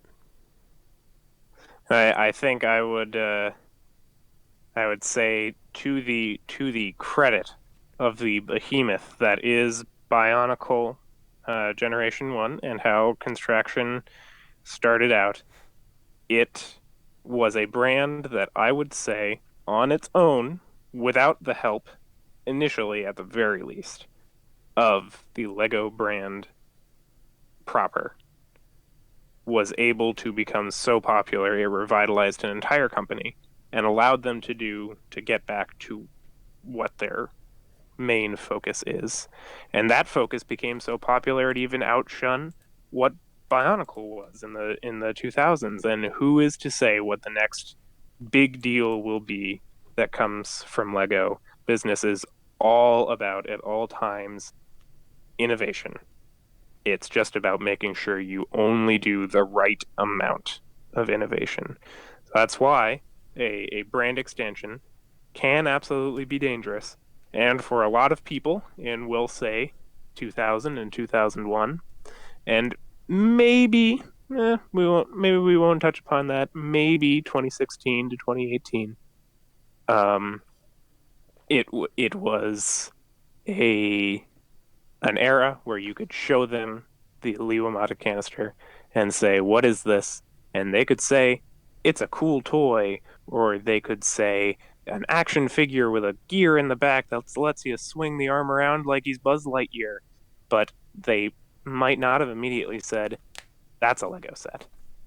And so it survived and it thrived on its own merits. And in the end, it failed despite having the merit of Lego on its side. So there's a lot of different options out there. Um, but Bionicle was certainly a very strong brand. Just something that I would argue was, for a time, independent of Lego's brand proper. Which, again, I can understand where you're coming from. The problem being, obviously, I mean, this is going to sound a bit blunt. You can't prove it. Because we don't have the statistical data to back up that claim. It is, for all intents and purposes, essentially conjecture. And obviously it is predicated on business knowledge and learning more about business. The problem is, again, we can't actually substantiate that with anything, as I have been able to substantiate that Construction has generally been a success. I'm not saying that it is impossible for your claim to be true. I'm just saying that right now you can't prove it. You are correct. And since I am the one came to your house, the burden is on me to prove an idea. However, I think I've at least proven the possibility to perhaps the plausibility of this idea, whether or not I've proven the factuality. I suppose, but at the same time, I don't see really what the point would be. Because I would want to come into any sort of conversation with as factually a perspective as I possibly can, which is why there are people, and I'm going to address the comment you made, which kind of spurred this on, where you claim that there are no people that genuinely believe that Bionicle is not Lego, even though in this very conversation you've alluded to the fact that these people exist.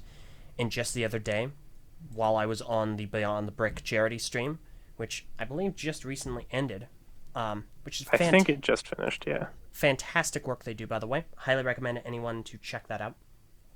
Regardless, there were people in the comments. I was pretty much the only guy there who was heavily Construction centric, and there were people in the comments going, "Yeah, Bionicle is not Lego." And I'm not saying that it's impossible for Bionicle to not be seen as a Lego theme, or for the brand to be bigger than Lego during a certain time frame, or for action figures to be more popular in the early 2000s than they are now. All of these things are immensely possible. Absolutely 100% possible. We've seen it with Galador. But I'm saying that you cannot prove that with the data that we have on hand. And that's why, to me, it is an erroneous claim to make right now, It's fine to broach the possibility, but I don't see the point unless there is an actual thing to point to, given all of the context, and just go, yeah, here we go. It's a pure plain recent nowadays example of this just not working. And I think personally, given the right circumstances, given the right boost, the proper same old boost, we would have seen a Generation 2 that would have lasted the exact 3 years we would come to expect. And heck, I'll stake my flag in the sand here and say we probably would have seen it go for longer than 3 years. I think Bionicle was in a perfectly prime position given the new CCBS, given the new look, the updated design, for it to go above the average of 3 years. And I'm disappointed we didn't get to see that. And I lay that blame directly at LEGO's feet because they failed at properly marketing it. And that is why I think it failed. And that's why I think, of course, as I've said, it's a hard case to make, and it's an erroneous claim, in my opinion, in the face of statistical data, to say that it was a failed brand extension, because there's nothing you can use to support that. I'm not sure when it would have been that I said that there are not people who don't believe that Bionicle is real Lego. If I did, then that was absolutely that was absolutely me misspeaking. I apologize for that. Mm-hmm. I just don't remember what it was. But to correct whatever it was I said, there are insane people who are high affinity fans that just can't cope with facts and can't cope with the facts that their trains aren't the most blessed thing God has ever given them, and that He has ever given to the world, whatever. But there are plenty of low affinity fans who would be confused. That is my claim. Of course, we've gone back and forth on that already, so no new ground there. I just wanted to clarify that is what I intended to say. Mm-hmm. And I also realize at this point that I don't have much more new ground to cover as far as this conversation goes, and I don't want to rehash. So I will lay it at your feet. I know I've already taken up a little more of your time than intended. We're getting on towards 2 hours now, so That's fair. I mean, I shoot for an hour, but I really, if it goes longer than that, that's perfectly fine. I'm not bent out of shape in any means. But yeah, so it's this is up to you.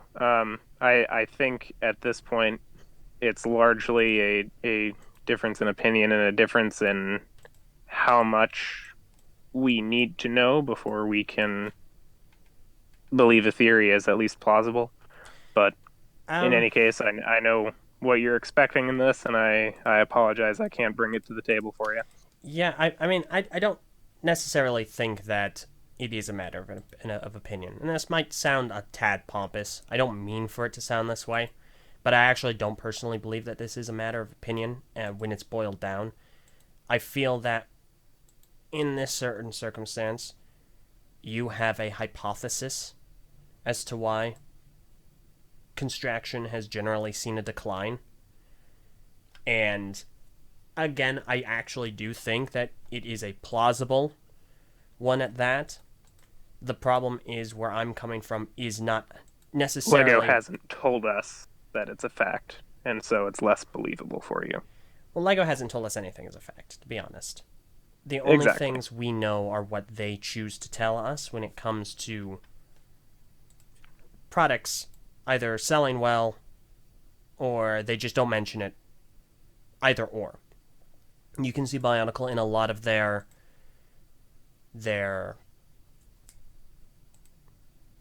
sales reports throughout a lot of the 2000s.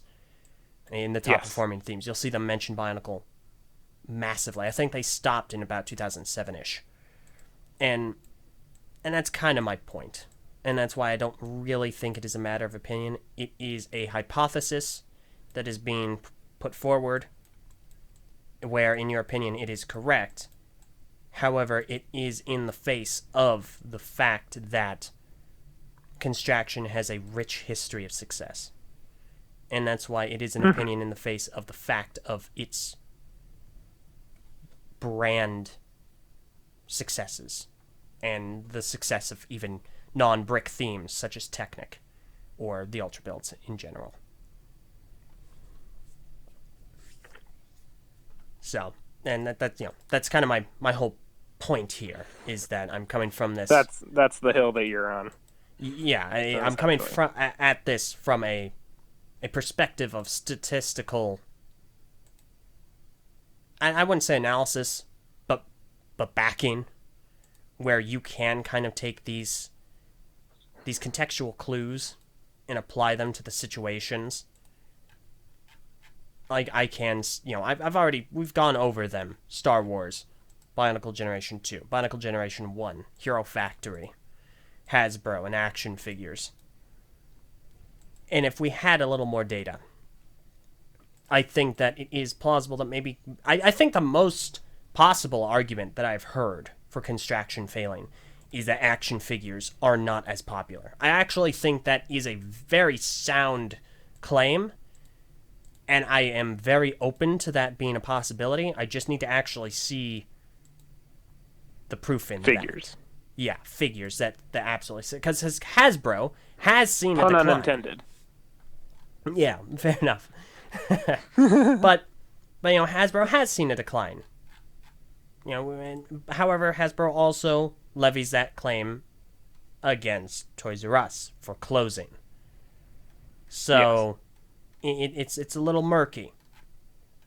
And that's why I feel so strongly that we need to be able to have a conversation about why a theme does and doesn't succeed, with the backing of proof, of evidence that would actually suggest it, that would at least correlate, because while correlation doesn't equal causation, it's at least a starting point, as opposed to just simply saying, if you showed a canister with a Bionicle on the front to a random guy in the street, they wouldn't be able to say, yes, that's Lego.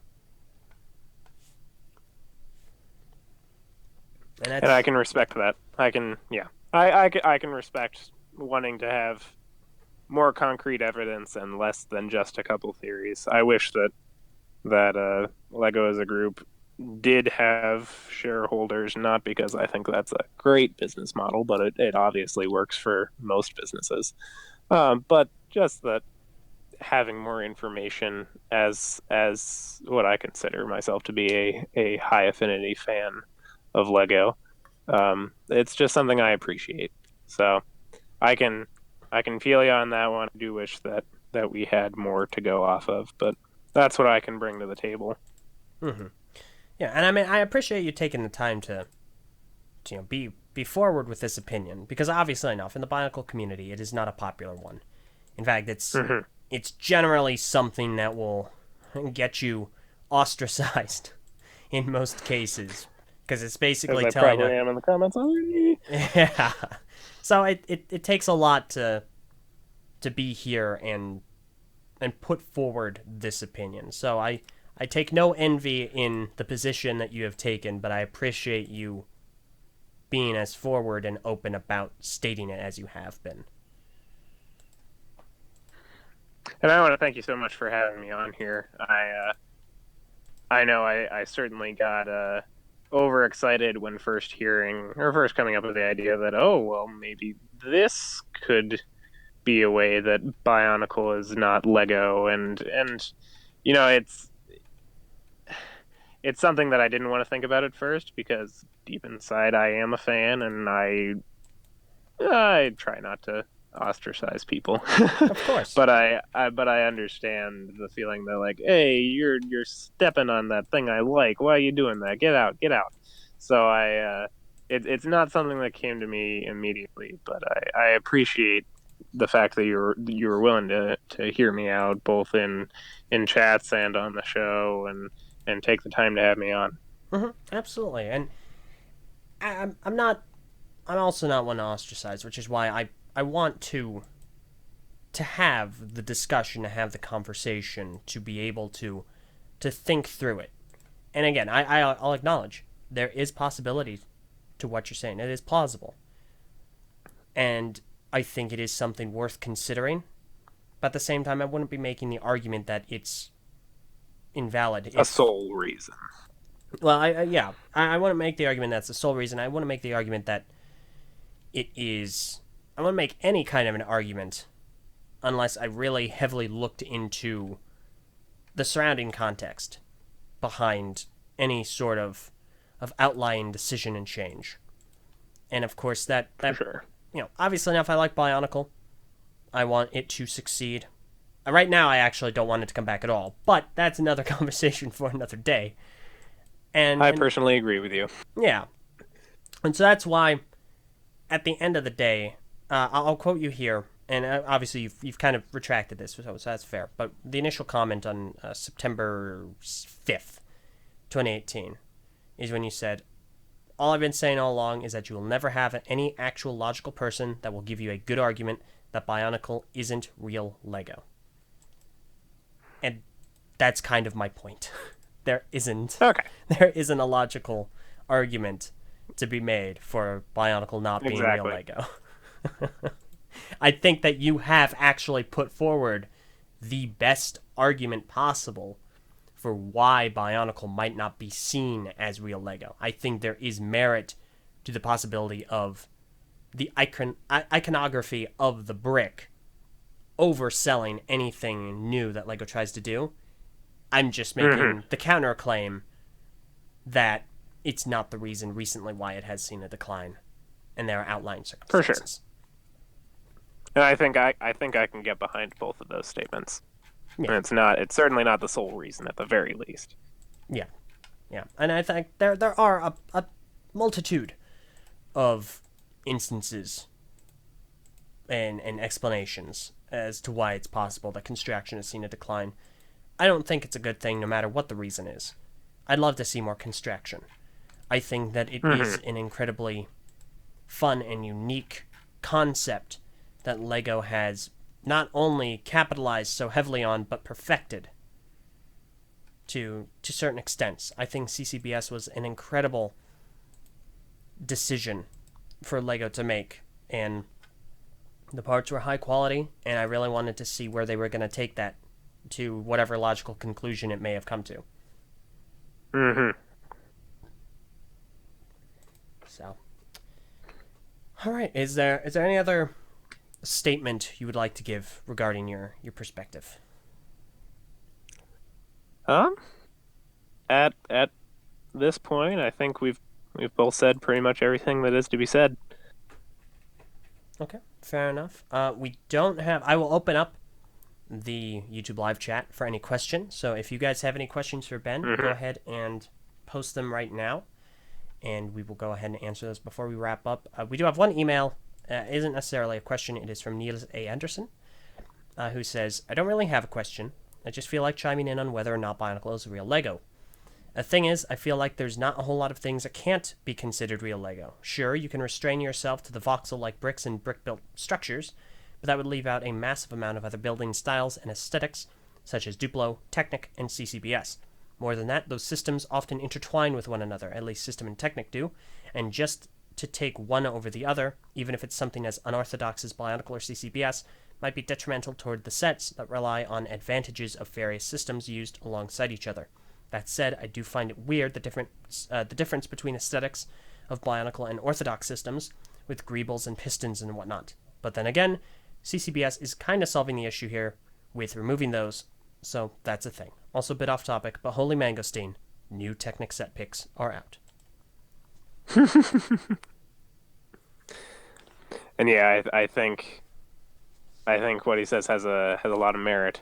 That it is definitely a misnomer or a bad idea to label any particular one thing that Lego has put out as just absolutely no ever being Lego, because at the end of the day, everything they have produced was produced by them. So if you take that argument, everything Lego has produced is Lego. which is pretty obvious to me. Yeah. If you get a little bit more obscure, as we have today, then there are arguments for one side or the other. I can't see there being a particularly logical reason as to why Bionicle truly isn't Lego. But the best I could even think of is that some people don't think it is, therefore, sort of it isn't. But as we've hashed out today, that doesn't always apply. Okay. All right, we do have some questions. Sakota asks, do you think Duplo is a brand extension? Is it real Lego? At the time Duplo came out, which I believe was 4 years after. Oh man, I'm gonna have to think back to Jank's video. Duplo came out 4 years in after the brick was patented. Yeah. So okay, so a couple years after. It may have been. Some people may have looked at that and thought, not really, not seeing it. But I think to most people, you just see a bigger Lego brick. The Quattro bricks, those were a little bit confusing, if anyone remembers those, because they looked a little bit more like the Mega Bloks of the day, which I believe Mega Bloks started out as a clone of Duplo, more so than System. Hence the name Mega Bloks. You were getting the big one for the little kids. Yeah. And so it was Duplo in its heyday probably would not have been seen as a brand extension. It was very close to what Lego itself was at the time. If anything, it might have been seen as a brand extension from the other wooden or plastic toys. However, I'm pretty sure by 1975, all of the production on that had been cut, and it was just the bricks. I'm reasonably confident on that as well. Okay. Yeah. Tesla Effect asks, Ben, how do you think Construction could be incorporated into regular sets like Technic was? Well, if I'm assuming what you're asking, Tesla Effect, is in regards to my comment that when Technic started, it looked very similar to System. In that case, if you really want CCBS that looks like System, I guess. Oh goodness, I don't know if these are officially. You know what? Let's not talk about that. Say Giant Man, or Ares. Yes. So I guess that is a way that you could have built action figures. Maybe something like that. You could possibly do something like that with maybe Minecraft or something. Has that been officially released? Should I talk about that? Officially, in the sense that we can talk about it on TTV, and Lego shouldn't come after us, so you're fine. Okay. So it can be talked about. So those Steves and Alex and the skeleton and the skeleton, yes. I guess that is a way for you to get an action figure that is brick built. It is fascinating that we are getting something like that. I am surprised by it. I am not opposed to it, because we've gotten stuff like Brickheads, where it is, in my mind, the best way to do a brand extension, where you take a popular product and you do it out of something you already make. And so with the Brickheads, they were built out of Lego bricks, and I just think that's cool. So when it comes to the pop-up book, the maze from ideas, or down to stuff like Brickheads and the action figure brick-built Minecraft figures, those are what I would say are very cool brand extensions. The Brickheads really isn't a brand extension, but in any case. Mm-hmm. I actually kind of agree with you on Minecraft. I feel that Minecraft is a really, like, the actual constructible figures, they're actually really cool. And I think that, I might have mentioned this on the Brickfeed podcast, that they are probably where we are going to see Construction go now. And I think they are the natural progression of Construction at this point, given that traditional construction has kind of come to a close for the foreseeable future. And Yeah. I'm excited to see what they do with that. Obviously enough, I'm glad that they're starting with Minecraft, because one of my favorite Lego themes at the time being is Minecraft. I think they do a really good job with it. I'm also curious to see how many, like, typical, CCBS construction pieces are still in production in the coming years.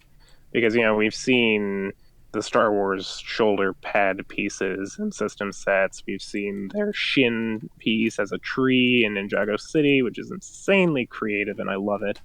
Um, so that there are a lot of pieces that I think could still be useful in system that I hope they continue Mm-hmm. making. Yeah. Yeah, I can agree with that. Okay. Uh, Mac Mickle. I swear, I know I've gotten this name right before. I'm 100% certain I'm screwing it up. I sincerely apologize. Are you in support of Slicers 2020? I would buy them. I am sure that's not a name Lego would be hasty to bring back just because no one would remember it at this point. Um, if anything, they would be just as well off making a new one. But if that came out, I would definitely be all over it. Or if like Var discovered a couple of years ago with Mega Blocks, they came out with a new line of construction figures, but they called it in fine print the what was it, the from the creators of Block Bots or some Yeah, something to Block that Bots effect. Fighting League. That was, oh man, that was a really funny episode of TTV Talks. But The good times. All right. Niels A. Anderson asks, have you tried the mangosteen, Ben? Both LJ and I are a testament for its awesomeness, and I can agree with this. I have never come across one. However, well, I doubt even my Walmart would have one, and they've got a lot of stuff that is like weird and no other They place has. probably wouldn't have them at Walmart, Yeah, unfortunately. You were at Brick yeah. Fair in 2020, is that right? Or sorry, not 2020. What am I saying? 2016. I was there in 2016. I hoped, or 2017. Wait, 2017. Okay. 26. Yes, 2017. BIONICLE was dead at that point. Um, I very much hope that I will be able to afford to come 2019. If I can, I would love to try a mangosteen from wherever you manage to find one. Okay. Okay. Good. You should definitely try and go 2019 for two reasons. A, I will bring some mangosteen for as many people as I can find to try. I can't guarantee you will like it, but I will do my best to provide mangosteen. And two, we're trying to get all of TTV there. So if you're a fan of TTV, you're going to want to be at Brick Fair in 2019. It's going to be a big one if everything works out. For sure. So, all right. Mac Meikle, thank you for the correction, asks, do you consume Snickles? Um, I have not, nor would I ever. I almost threw up watching that video. Come on, man. They really satisfy. I showed it to my roommate, and I, I will say the part of it was the funniest thing I had seen all week, where he and I both got a kick out of it. Just towards the end, the savoriness of the pickle and the sweetness of the nuttiness and the sugar and the chocolate just don't go together at all. So in that sense, that got me to stop feeling like I needed to throw up and just start laughing. But oh goodness, that was a video, all right. Yeah, that's true. It was a video. All right, we'll go with a couple more questions before we wrap up. Tesla Effect asks, Ben and LJ, have you two brought... sorry, my apologies. Have you two bought anything for Black Friday? Anything Lego related? Let's see. I have not bought anything on Black Friday. It depends on if you will continue to count Cyber Monday as being, the deals weekend. I am about to go to Walmart and pick up a new charging cord, but that's not Lego related. Closest I come is last week I went to Barnes & Noble desperately in search of the Harry Potter Professor's Pack, the 4 minifigure pack gift with purchase that they were doing. To my dismay, I found out that it was only with a $75 purchase, but I stocked up on some Christmas presents for friends, and I got a little Duplo set for my niece. Oh, And that's I managed awesome. to get, and I managed to get the Professor's Pack, and I'm very happy with it. Very nice figures. That's awesome. Oh, that's really cool. I paid my internet. My internet bill. If that counts. I didn't get a discount on it, but that's the only purchase, if you can count that, I made on Black Friday. I do not like There you leaving go. my house on Black Friday, so No, I never would. yeah, no. Cyber Monday, maybe that'll be a different story. Computer needs a couple of things, but other than that, no, I'm not. If I don't need it, I try not to go and buy it. So, Yeah. but you know. All right. Happy Brick asks, "What do you think is the worst ideas set?" Ooh. That's a good question. That's an excellent question. Let me go to Brickset now and look at them. Or actually, I'm just going to go to Bricklink because that's already up. But let's see. I know that what I like most about idea sets is when they are super creative and they're taking Lego to a place it hasn't been before. And so that can be accomplished with a couple things for me, for my personal tastes. I love it when themes that I love, of course, are brought in, like Tron and Voltron. I got so excited when those were announced, and I have Tron. I'm saving up for Voltron. Or when something super creative is done with the bricks already available. And that's definitely done in like the pop-up book in the maze. Those are some of my favorites. So yeah, let me look at So you where said is. you like it when Lego takes things to a place it hadn't gone before, right? Yes. Like a brand extension. No, I'm kidding. That was a cheap shot. I'm sorry. That was a cheap but pretty good joke. Yeah. But let's see. I out of these, not because any of them are bad sets. I think they're all very well designed, but I don't particularly like the exosuit birds or the old fishing store. Oh, Just oof. because the old fishing store just kind of looks like a modular, and so I feel like it's not a cityscape thing, but Lego still could have released that outside of the ideas realm, and obviously it was something submitted and most popular, and so that changes things. But that same with birds and the exosuit, it's not like I couldn't get an exosuit without this set existing, or I couldn't get an interesting sculpture of birds like Lego has made sculptures before. So they're excellently designed both by the fans and the designers at Lego. They're just not something that's personally within my taste as like what I wish had been done with those slots for ideas. Interesting. I'm actually quite partial to the birds, not because Mhm. similar to what you were saying, it's in my sphere of interest because the birds aren't, but Yeah, it is an absolutely wonderful gift. And at Brick Fair 2016, I bought the birds as a gift for someone, and they put them on a windowsill, and they look really really nice. And I think ideas sets are some of the best catch-all gifts you can give someone for Lego. definitely. At least the cheaper ones. Oh yeah, yeah, certainly.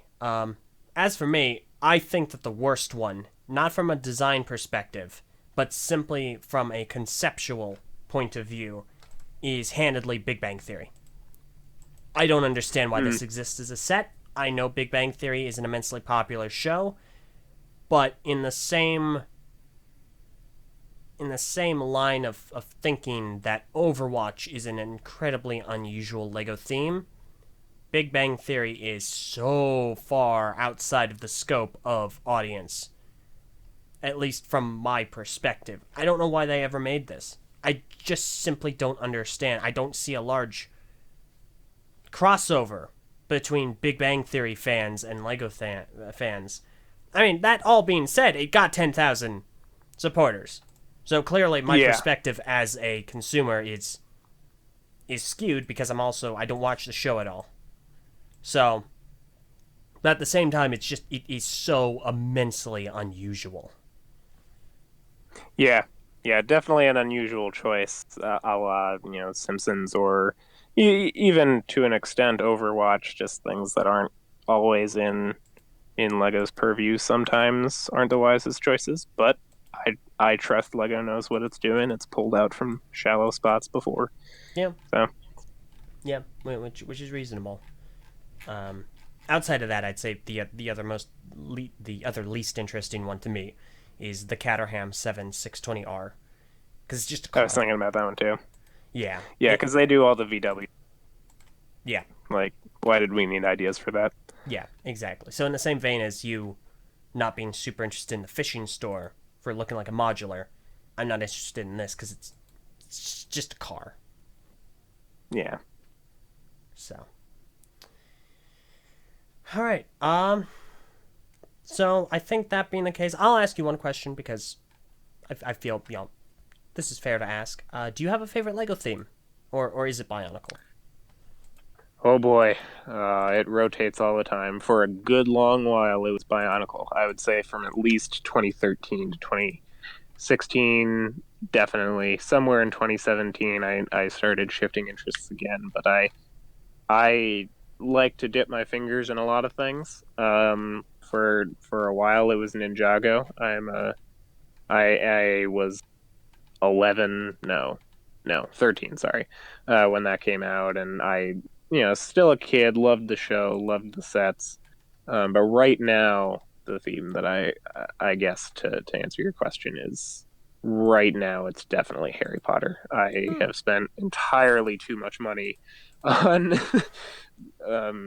mostly new Harry Potter stuff. I've still got a cart just sitting on Bricklink with that old Phoenix from like 2002 because I don't like the brick built one as much, and I'm like, do I want to pay $15 for this from Germany? So I've definitely fallen head over heels into Harry Potter lately. Okay. All right, fair enough. And I will have to say this is also a really good question. And I feel we'll make this the last one from Tesla Effect. To wrap it up. Sounds good. To wrap it up, Ben, what are other LEGO products or themes you don't consider as LEGO and why? Although I feel that is, we'll also word that as which ones do you feel might be off-brand and consumers might not consider to be LEGO? So for sure, Scala and Belleville. I forget which one of those was eventually a little more brick-based than it was before, but both of those were, at the very least, out of scale. You can't really work them into the system, that great running gag from the Toys That Made Us. And they never took off as their own brand, so it's not something in my mind Lego handled well. And then, for a time, every new thing could be considered a brand extension. I don't really think that Duplo or Technic counted, at least not at the beginning. Technic could now, but it's part of the face of Lego, even though it looks a little different, as is Construction now. It's part of the face, even though it looks different. But certainly Galador, certainly, oh gosh, Znap. What even was that? What are some of the other really funny things from the early 2000s? Jack Stone. I have a very different opinion on from most. The way I see it, if you don't think that juniors, modern day juniors, 4+ sets are Lego, then it is fair to say that Jack Stone was not. However, just because the innovation of a new minifigure was a bad idea, I don't think the bigger, more specialized pieces were necessarily a bad idea for younger kids any more than they are today. So that one's nuanced a little bit, but for the sake of the argument, we'll say sure, that's less on brand than it could have been. Okay, fair enough.